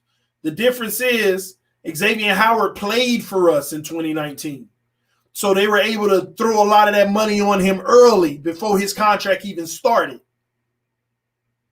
And if Byron Jones was on this roster last year and got this deal, we would have been able to get out in 2022 just like X as well. So Byron Jones ain't going nowhere until 2023. And that's a big if too. He's the only guy I know that's really, really, really locked in from that guaranteed money standpoint. He got $54 million guaranteed, y'all. $54 million guaranteed. 5 year, $82 million. He eating. Shout out to the Mod Squad. Y'all hit that like button. Yes. What's up, Chef Jew? Shout out to Scott Jackson as well. The entire Mod Squad who hanging out with us today. Glad y'all rocking with us, man. 14 thumbs down on the video. Listen, I'm triggering them X fans today. I got 14 dislikes on the video. Them X fans that came out in droves, man. They done came out, man. So only 14 of y'all mad about that, me saying this about X. Only 14? That's a shock. Thanks to everybody who hit the like button. 150 of y'all, well, 48 of y'all who hit the like button, and a few on Facebook as well that hit the like button. Yeah, we got a Facebook group keep getting bigger and bigger, man. Shout out to the Facebook group watching right now.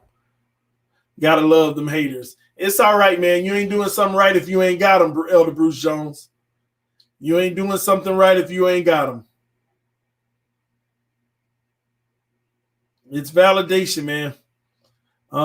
What's up, Sean Tunselbell? What's going on, man? Salty X fans dislike because they didn't want to hear the truth TD was talking about. Listen, if this man came out and played terrible this year, they ain't gonna say nothing. They're gonna be like, well, he's still hampering on his injury. Who's gonna be our leading sacker this year? I'm gonna shock y'all with this one. Leading sacker. Nah, I can't pick him because we also have him now. That is a great question, man. Leading sacker this year. I think it might be gosh.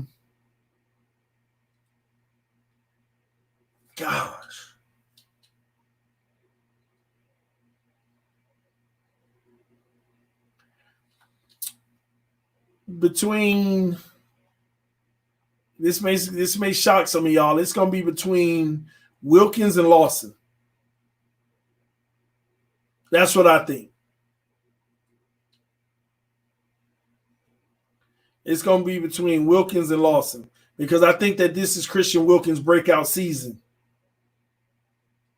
Ogba could be,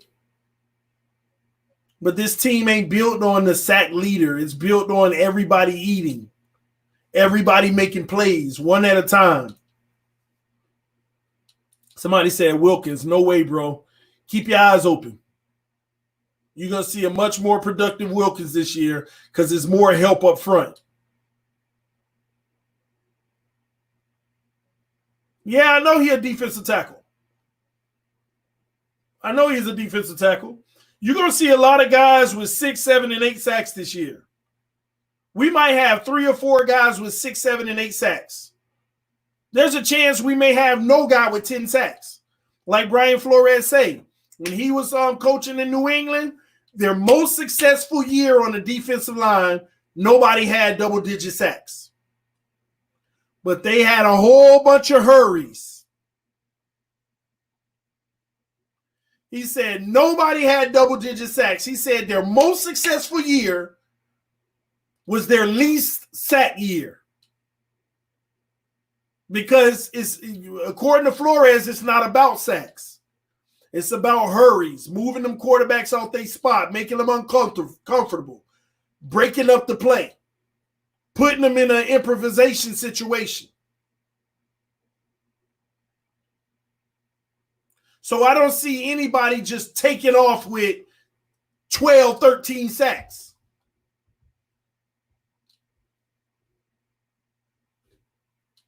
We just going to get a lot of stops.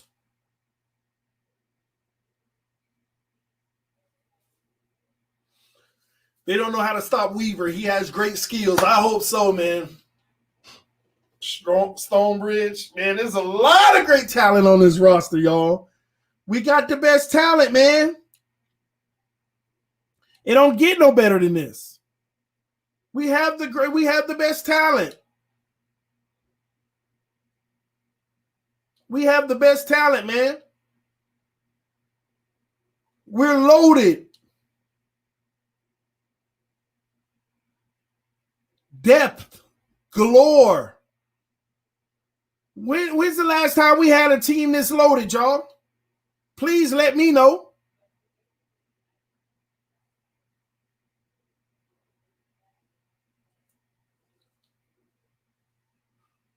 We do, but so do the Bills. The Bills are trash. They suck, man. They ain't did nothing special last year. The Bills did nothing special last year. They feasted on the weak teams, including us. They had no big wins last year. None. Maybe one. And I'm being generous probably. They had no big wins. Nobody to actually gauge how good they were last year. Everybody keep talking about the Bills, but they can't tell me what was impressive last year. Oh, their defense was this and that.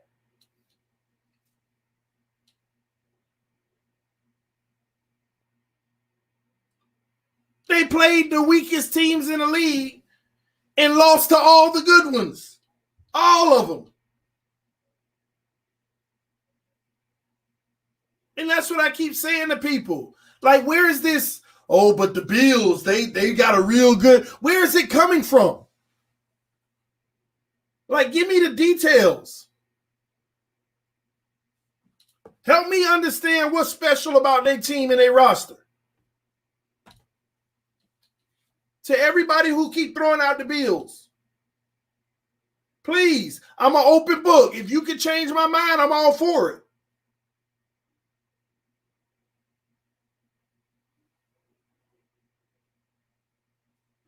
TD, who's the biggest competitor in the AFC East? Who it's always going to be? The New England Patriots.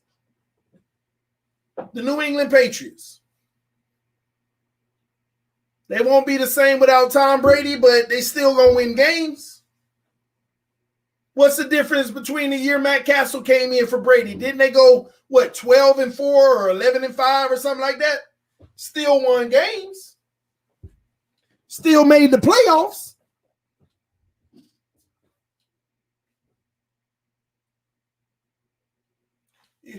We stole some Patriots. The league stole Patriots, but every year that happens, they already got the person to succeed them on the bench, ready to go.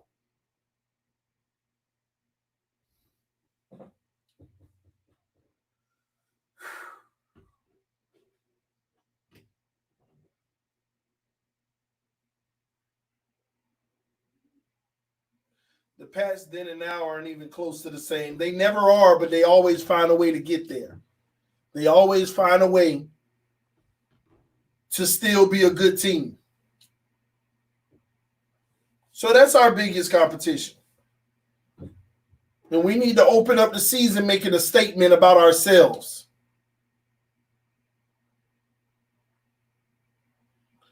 Haddock said, TD, the experts went from calling us a college team to being optimistic about a dynasty. I know, I read that article today.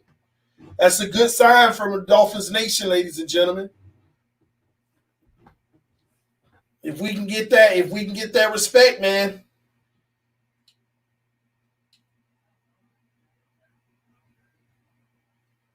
If we can get that media respect.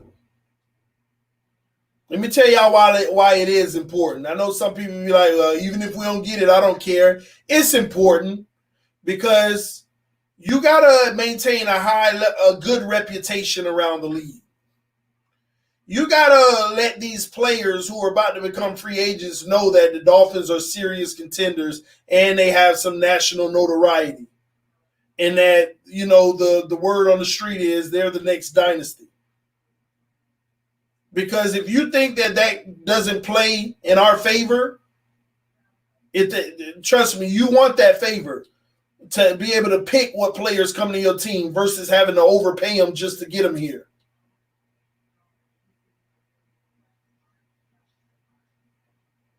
You don't want to have to throw that extra million or a little bit more guaranteed money just so that they come to Miami. We don't want to secure players just because of we willing to pay them. We want to secure them because they want to be here and we can be fair with each other. You need that media notoriety. We got to be that team where that veteran says, I want to go there because it gives me a best chance of people to see me and be successful for my next deal.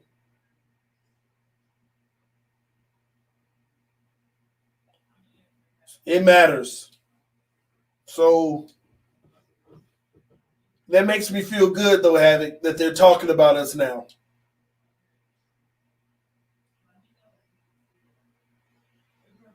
Our culture is going to speak for itself in 2020. I agree. But ain't nothing wrong with having a little bit of help. Spreading that culture, letting people know what it is. I see us going 11-5, TD. Listen, anything that's going to get us in the playoffs got me feeling like Super Bowl. I don't care if it was 9-7 and we just creeped in. That got me feeling like Super Bowl. If your prediction getting us in the playoffs, I rocks with it. I'm with it. Could Miami get to 10 wins? That's the key. With 8 teams getting in the playoffs now, 10 wins should guarantee your entry.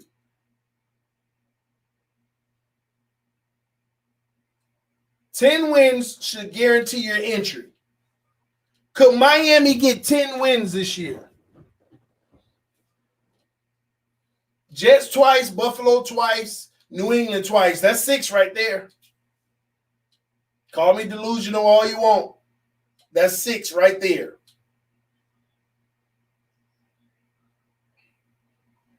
Jags, that's 7.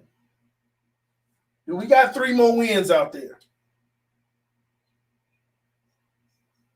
Could we get 3 more wins? I think so.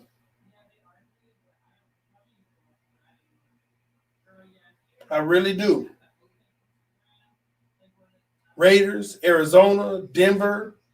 It can come in many ways. Cincinnati. That's four games that's winnable.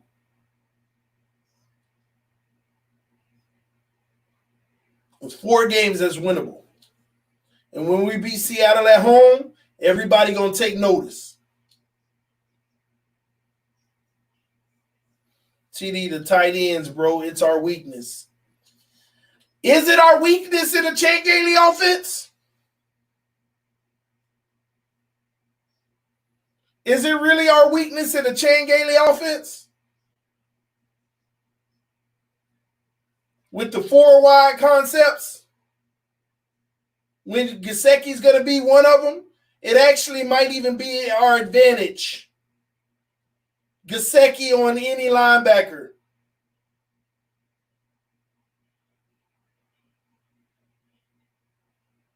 Now, I understand in the run game, then we could talk.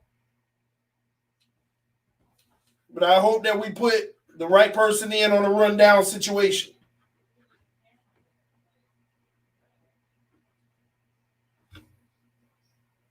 And also, what has Gesicki done in this offseason to adjust his body and work on being a better blocker as well?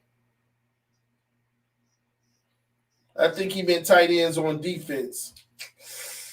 I don't know.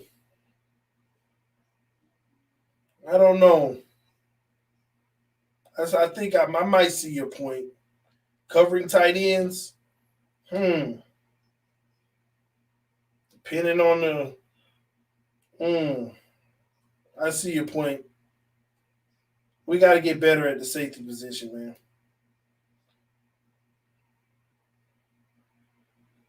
Eric Rowe's going to be serviceable doing it, but we got to get better at the safety position, man.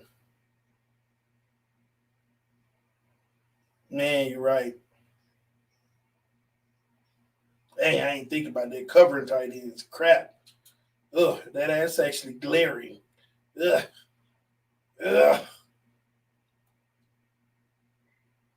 Gosh. trying to think. I mean, I know we got guys who are capable of, but we got to get better at the safety position.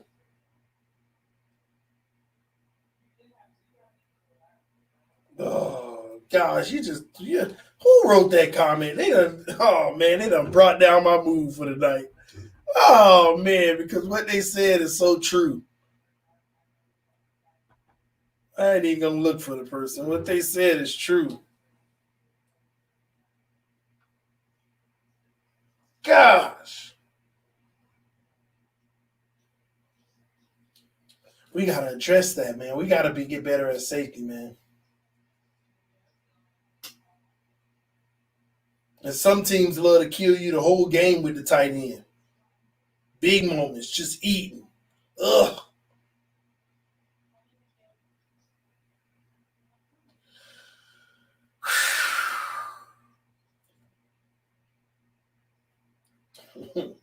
We'll be all right.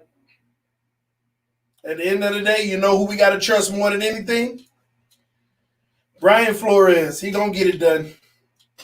We'll be all right. We'll be good, man. But good observation, whoever put that in.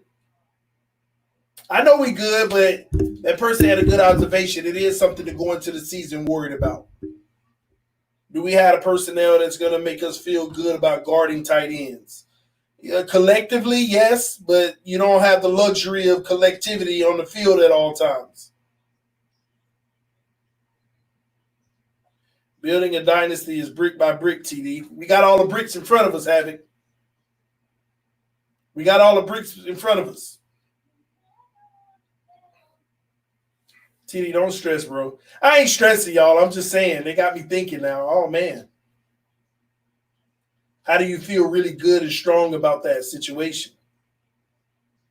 You want to get better at that position that's going to guard tight ends on the strong side.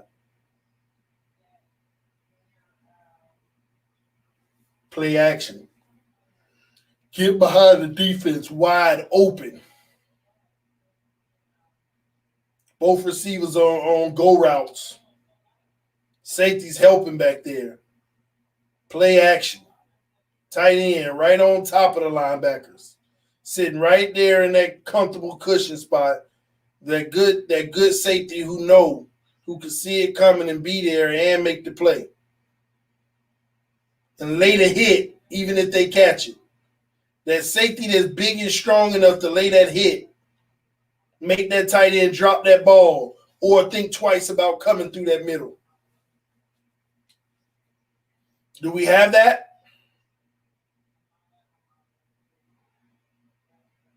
Do we have that? Flores will figure that one out. TD, we're going to have a drastic record improvement like the 49ers. Should have kept Walt Aikens. Dynasty time, TD. I could see Brandon Jones at free safety and Rowe at strong safety. Now, I could see that too. Just so you know. I could see that too. Will it happen? They got to go in camp and they got to show up. They got to put that work in.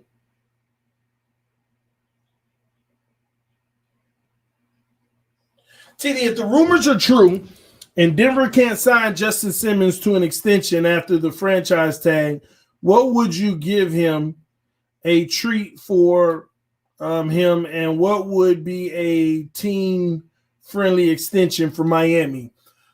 Not sure because I have to go look at because I haven't followed his career. I know who you're talking about, and that would be a very good pickup.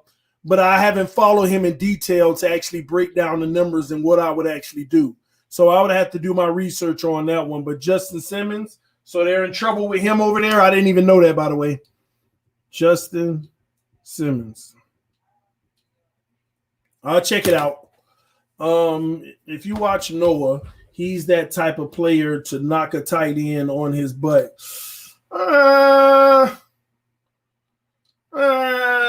Listen, I gotta see that first, man. These tight ends big in this league, and Noah ain't that size. So if he can do it, I'm with it. But I gotta see that first. I got to see that. Our foundation is solid. When we solidify our safety position, we'll be great. Flores and Greer have their eyes on the position. I'm confident they do. I know they're thinking about it, and if they see a good deal, they'll take it and if not, that's going to be a priority draft pick next year, y'all. That's going to be a priority draft pick next year. First round, potentially. Think about it. We got 2 draft picks in the first round next year. What are the 2 draft pick priorities next year you think they're going to be? Think about it.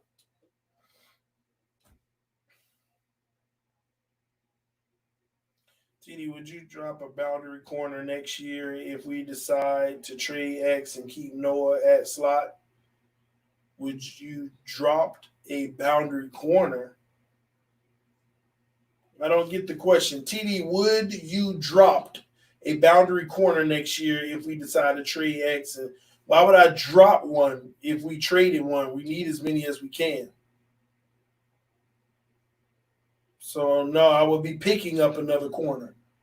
What about Xavier Rhodes at safety? Again, they got to fit the profile of Young on a rookie deals coming off of it. Or still on it,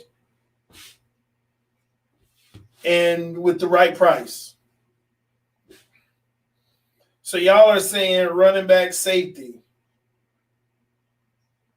cornerback, safety, wide receiver, safety, linebacker, safety more O-line.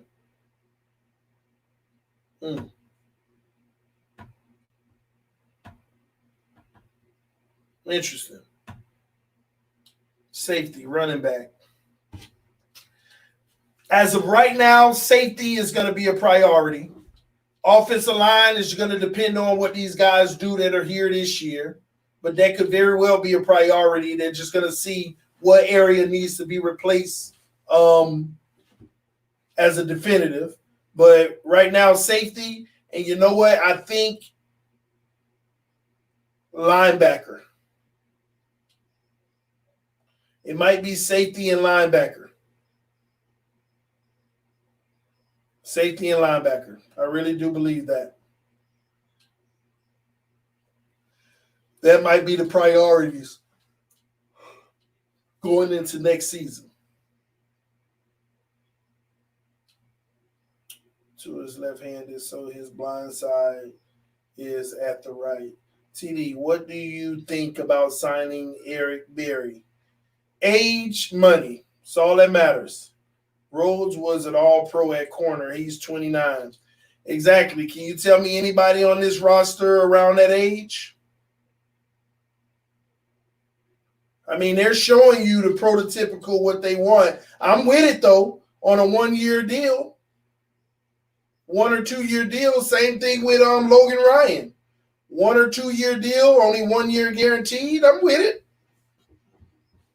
I'm with it.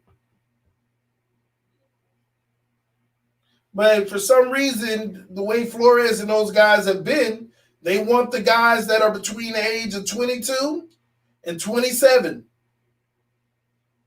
They want a young team between 22 and 27. It's almost, they're showing us that. Ryan wants 3 year, $10 million per. So you better start adjusting those numbers. Adjust those numbers. Safety, running back, center, edge, pass rusher. Not going to be able to do it. But that's why Larry Warford, I would like that potential. TD, how would you feel if our pick from Houston end up being the number 1 overall? Would you keep it or trade for more picks? No brainer. Yeah, let me ask y'all. I'm going to tell y'all my take on that, but if we get the number 1 pick next year from Houston, would you trade it or pick? This is a no-brainer to me. I'm getting a minimum 3 first-round picks for it. I'm getting 3 first-round picks for him.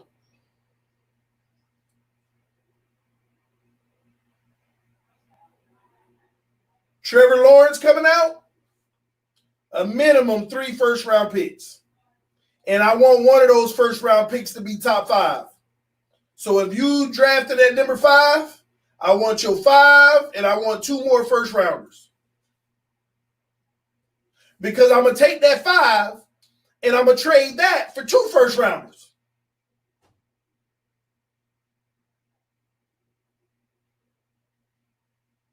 So let me help y'all see what that would mean. We already got 2 picks. We get rid of the first one. Oh, my middle finger up. We get rid of the first one to pick up 3. That gives us 4. But one of those is the 5th overall pick. And I'm taking that 5th, and I'm getting another one. 5 first-round picks. I want 5 first-round picks.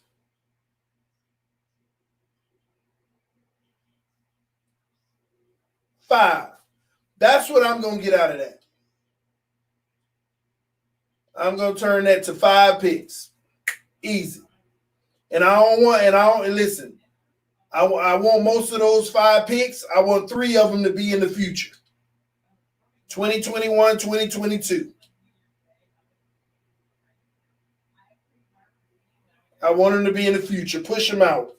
Because no matter what we're doing in this rebuild, if something goes wrong that's major, we can easily correct it. But it'll be beautiful to get to a point that every year you got at least 3 first-round picks, but you keep pushing them to the following year just in case of an emergency. That would be beautiful. Or I got the 11th overall pick. Hey, I'll trade with number 19 and give me a future first-round pick. Give me 2. Or give me a second. I'll keep on playing that draft game. I look up in 5 years and I got 8 first-round picks. I got 12 second-round picks. Freaking 20 third-round picks.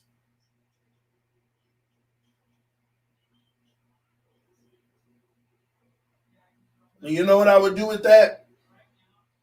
I would call teams who got young players that are coming up on a contract year. And for the next 8 years, I trade for a guy and only use them in their last year, their rookie contract, and let them go. It'll just be my cherry on top every year. Hey, I want to give you this first-round pick for this all-pro player for 1 year because I ain't going to sign them on a big deal, but I'm going to use them on their last year of their rookie contract. If they worth it, I'll sign them, but I just keep on having all-pro pieces on the line and everything. Like, nobody's ever done that, but that's what TD would do. I keep flipping first-rounders every single year, just getting more and more and more for the future. And at some point, I'll start cashing in on them. We got a great team, but we need a left tackle to secure this. Go find me a left tackle on a contract year, and the team ain't going to be able to afford them. Give them a second-round pick. Give them a first-round pick. We're going to use them this year and let them walk. I don't care. But we had great talent at the position, and we're Super Bowl. We're ready for a Super Bowl. High chances every year. Same thing the Patriots did last year. They traded for an all-pro tackle for 1 freaking year. They already had his replacement on the bench that they drafted, but they didn't want to play him the first year.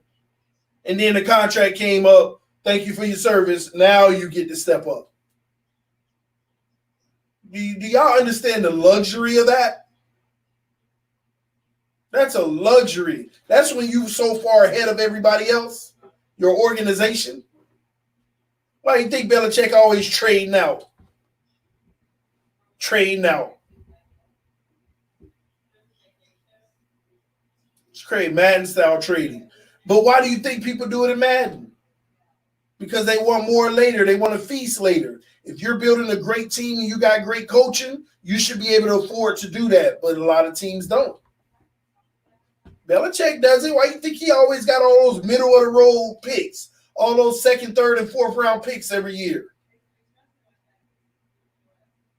Some people don't even realize Belichick had just as many draft picks as us this year.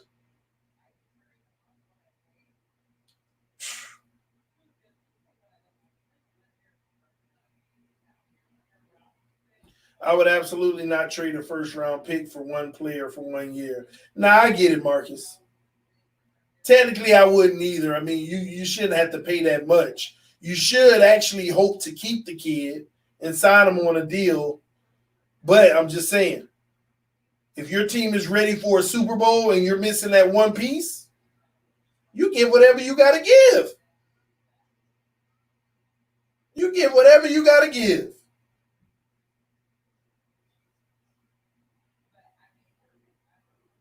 That's simple. TD, what is your dream scenario next year in the first round with the 2 picks we have?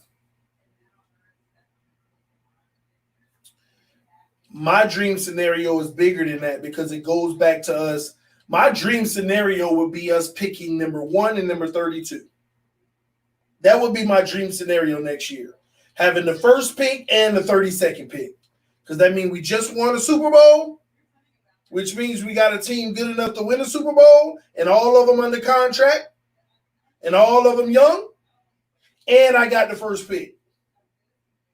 That's my dream scenario. And once again, I'm trading that first pick. I'm getting as much as I can. Who want Trevor? I don't need him. I got Tua Tagovailoa. Who wants Trevor? What are you willing to pay? You say, imagine Tua being the one that won us the Super Bowl. Now you can actually prove it to teams. We got our Super Bowl quarterback, and we did it in the first year. Now who wants theirs? What are you willing to pay? That's my dream scenario. Trade the number 1 pick, get assets. And then I'm gonna look at the roster and say, all right, give me a safety in the first round. Give me a center in the first round. Then you look through the team wherever you can use more depth because you're already ready to roll. You go get them in the first round. And you carry another pick on to next year or 2 of them the next year. Keep it moving and draft more guys. Keep it moving, man. Keep it moving. The real draft is next year. That's what y'all need to understand. The real draft is next year. Because next year, who you draft will be sitting 1 year behind all these guys we got on a 2-year deal now. Next year, we need to be finding all the replacements for 2022. All those guys we just signed on 2-year, $20 million deals and all that stuff. Next year's draft is the real one. That's the one you got to worry about. That's the one where your team is officially 100% yours, like all the guys you picked. Next year's draft is the one you want as many assets as you can because you're going to have an opportunity to bring in a lot of guys who should be starting 1 year later because all those other guys' contract is up and we can afford to let them go now. So this draft wasn't even this wasn't even it. Everybody like, oh, but we had all those assets. Next year's draft is the real one, y'all. That's where you should be trying to find the bulk of your future. Because all these guys we brought in free agency, next year, they're going to be behind those guys, but replacing them the following year. That's where you got to get it right. You got to get it right. You got to bring in players that are younger and capable of replacing Oddball, replacing Lawson, replacing all those guys. You got to bring in the guys that's able to do that. Whether it's free agency or the draft, but next year is the real serious draft, to me. Because we brought in people that was already solidified in this league and we know what they can do. But at some point to have a dynasty, you got to bring them in the draft and feel good that they're going to be able to do just as well as guys who's proved it through their rookie contract.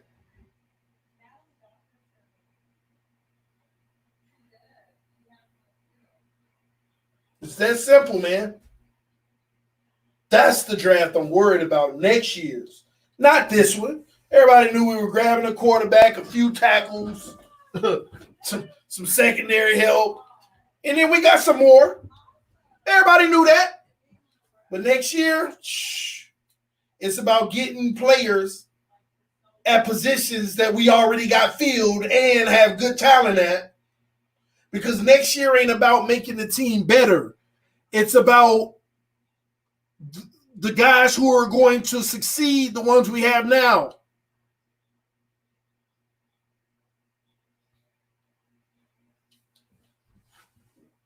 That's the one. That's Greer's real showtime. I mean, if you ask any casual fan, as long as we drafted Tua this year, Greer did it right. They didn't care.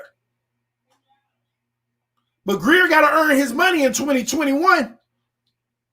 April 2021. And you won't know if he did until about 2024. No, 2022 or 2023. You won't know if he earned his money until about 2023 or 2024. You won't be able to actually gauge it because they're probably not going to play right away anyway. But did they fill that void seamlessly when the guy who was playing well and started is gone on? That's what's going to matter, man.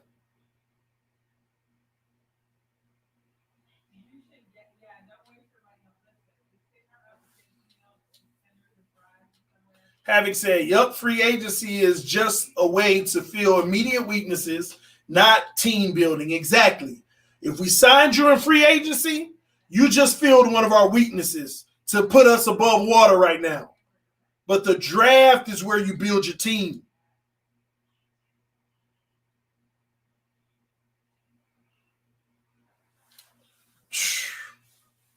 I just want to be in the playoffs this year, get our first playoff victory in how long? When the last time we won a playoff game, y'all? When the last time we won a playoff game? Anybody remember? When is the last time we won a playoff game?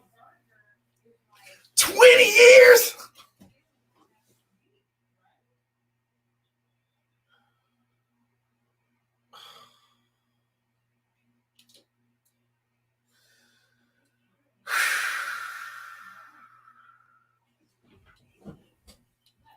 Do y'all realize how embarrassing that is?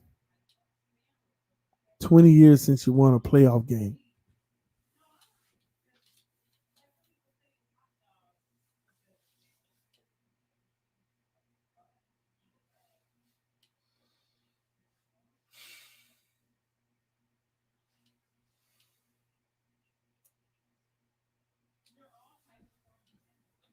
Somebody need a whooping.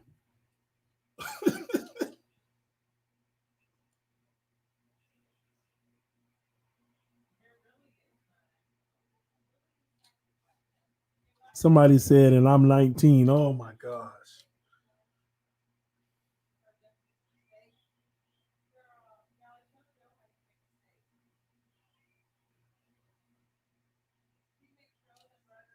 I just want to get to the playoffs and win one playoff game. You know TD won a Super Bowl. Ladies and gentlemen, change has come the day we get into the playoffs and win one playoff game. Doesn't matter what happens after that, even though we all are going to have higher aspirations.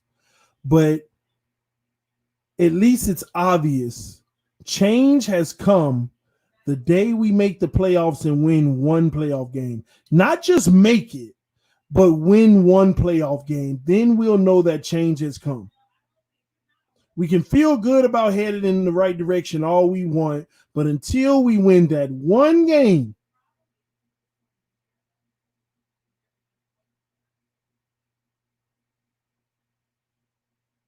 20 years.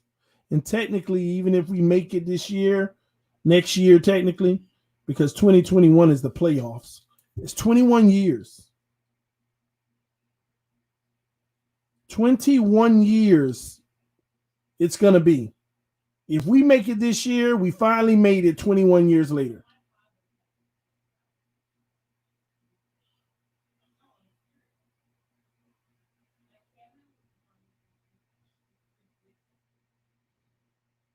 Let's just get our first playoff victory.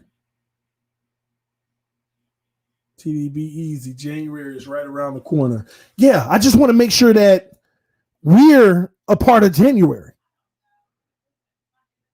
I want to be a part of January. It's right around the corner, but I don't want it to be right around the corner watching it from my couch. I want our team to be in it in January. I don't care, wild card, whatever, just be in it and win one game. Get a W, Miami.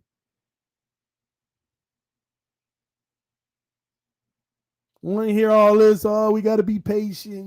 We should go 8-8. All right, nah. There go 22 years.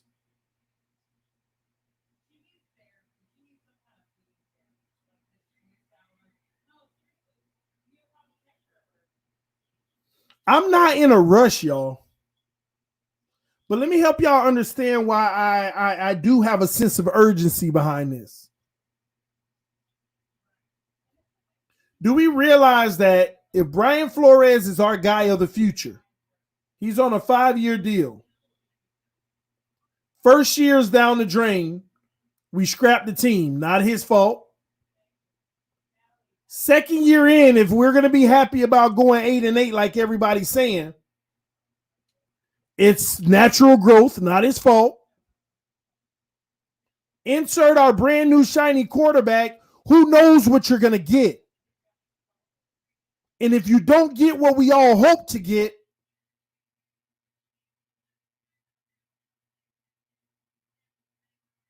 we can look up 5 years later, and then what are we going to do?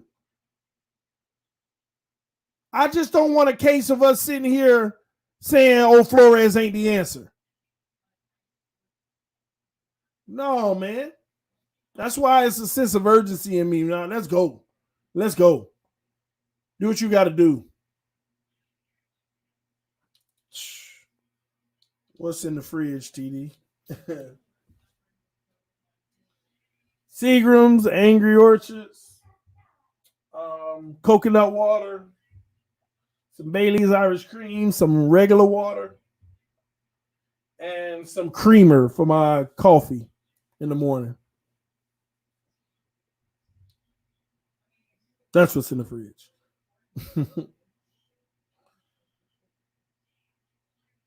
Man. Just want to win, man. You know what's this? Let me tell you what disappoints me is that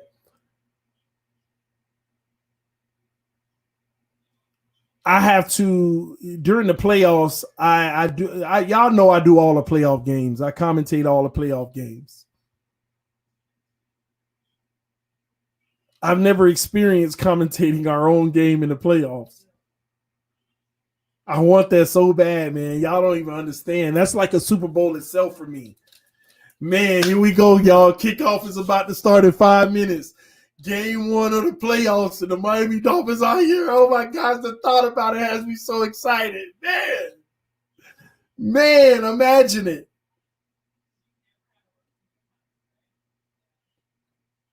Imagine it. That's what I want. I want that bad. No, I wasn't doing it 2016, Rip. 2-year anniversary. I started 2018 on the channel. 2016 hurt me. We were without Tannehill. I think we could have won that game too. I ain't gonna lie, that was the one game Laramie Tunsil let me down at the very end when he gave up that sack. I think that was Tunsil or Brandon Albert. One of them, I don't know. I forgot. I know it was the left tackle.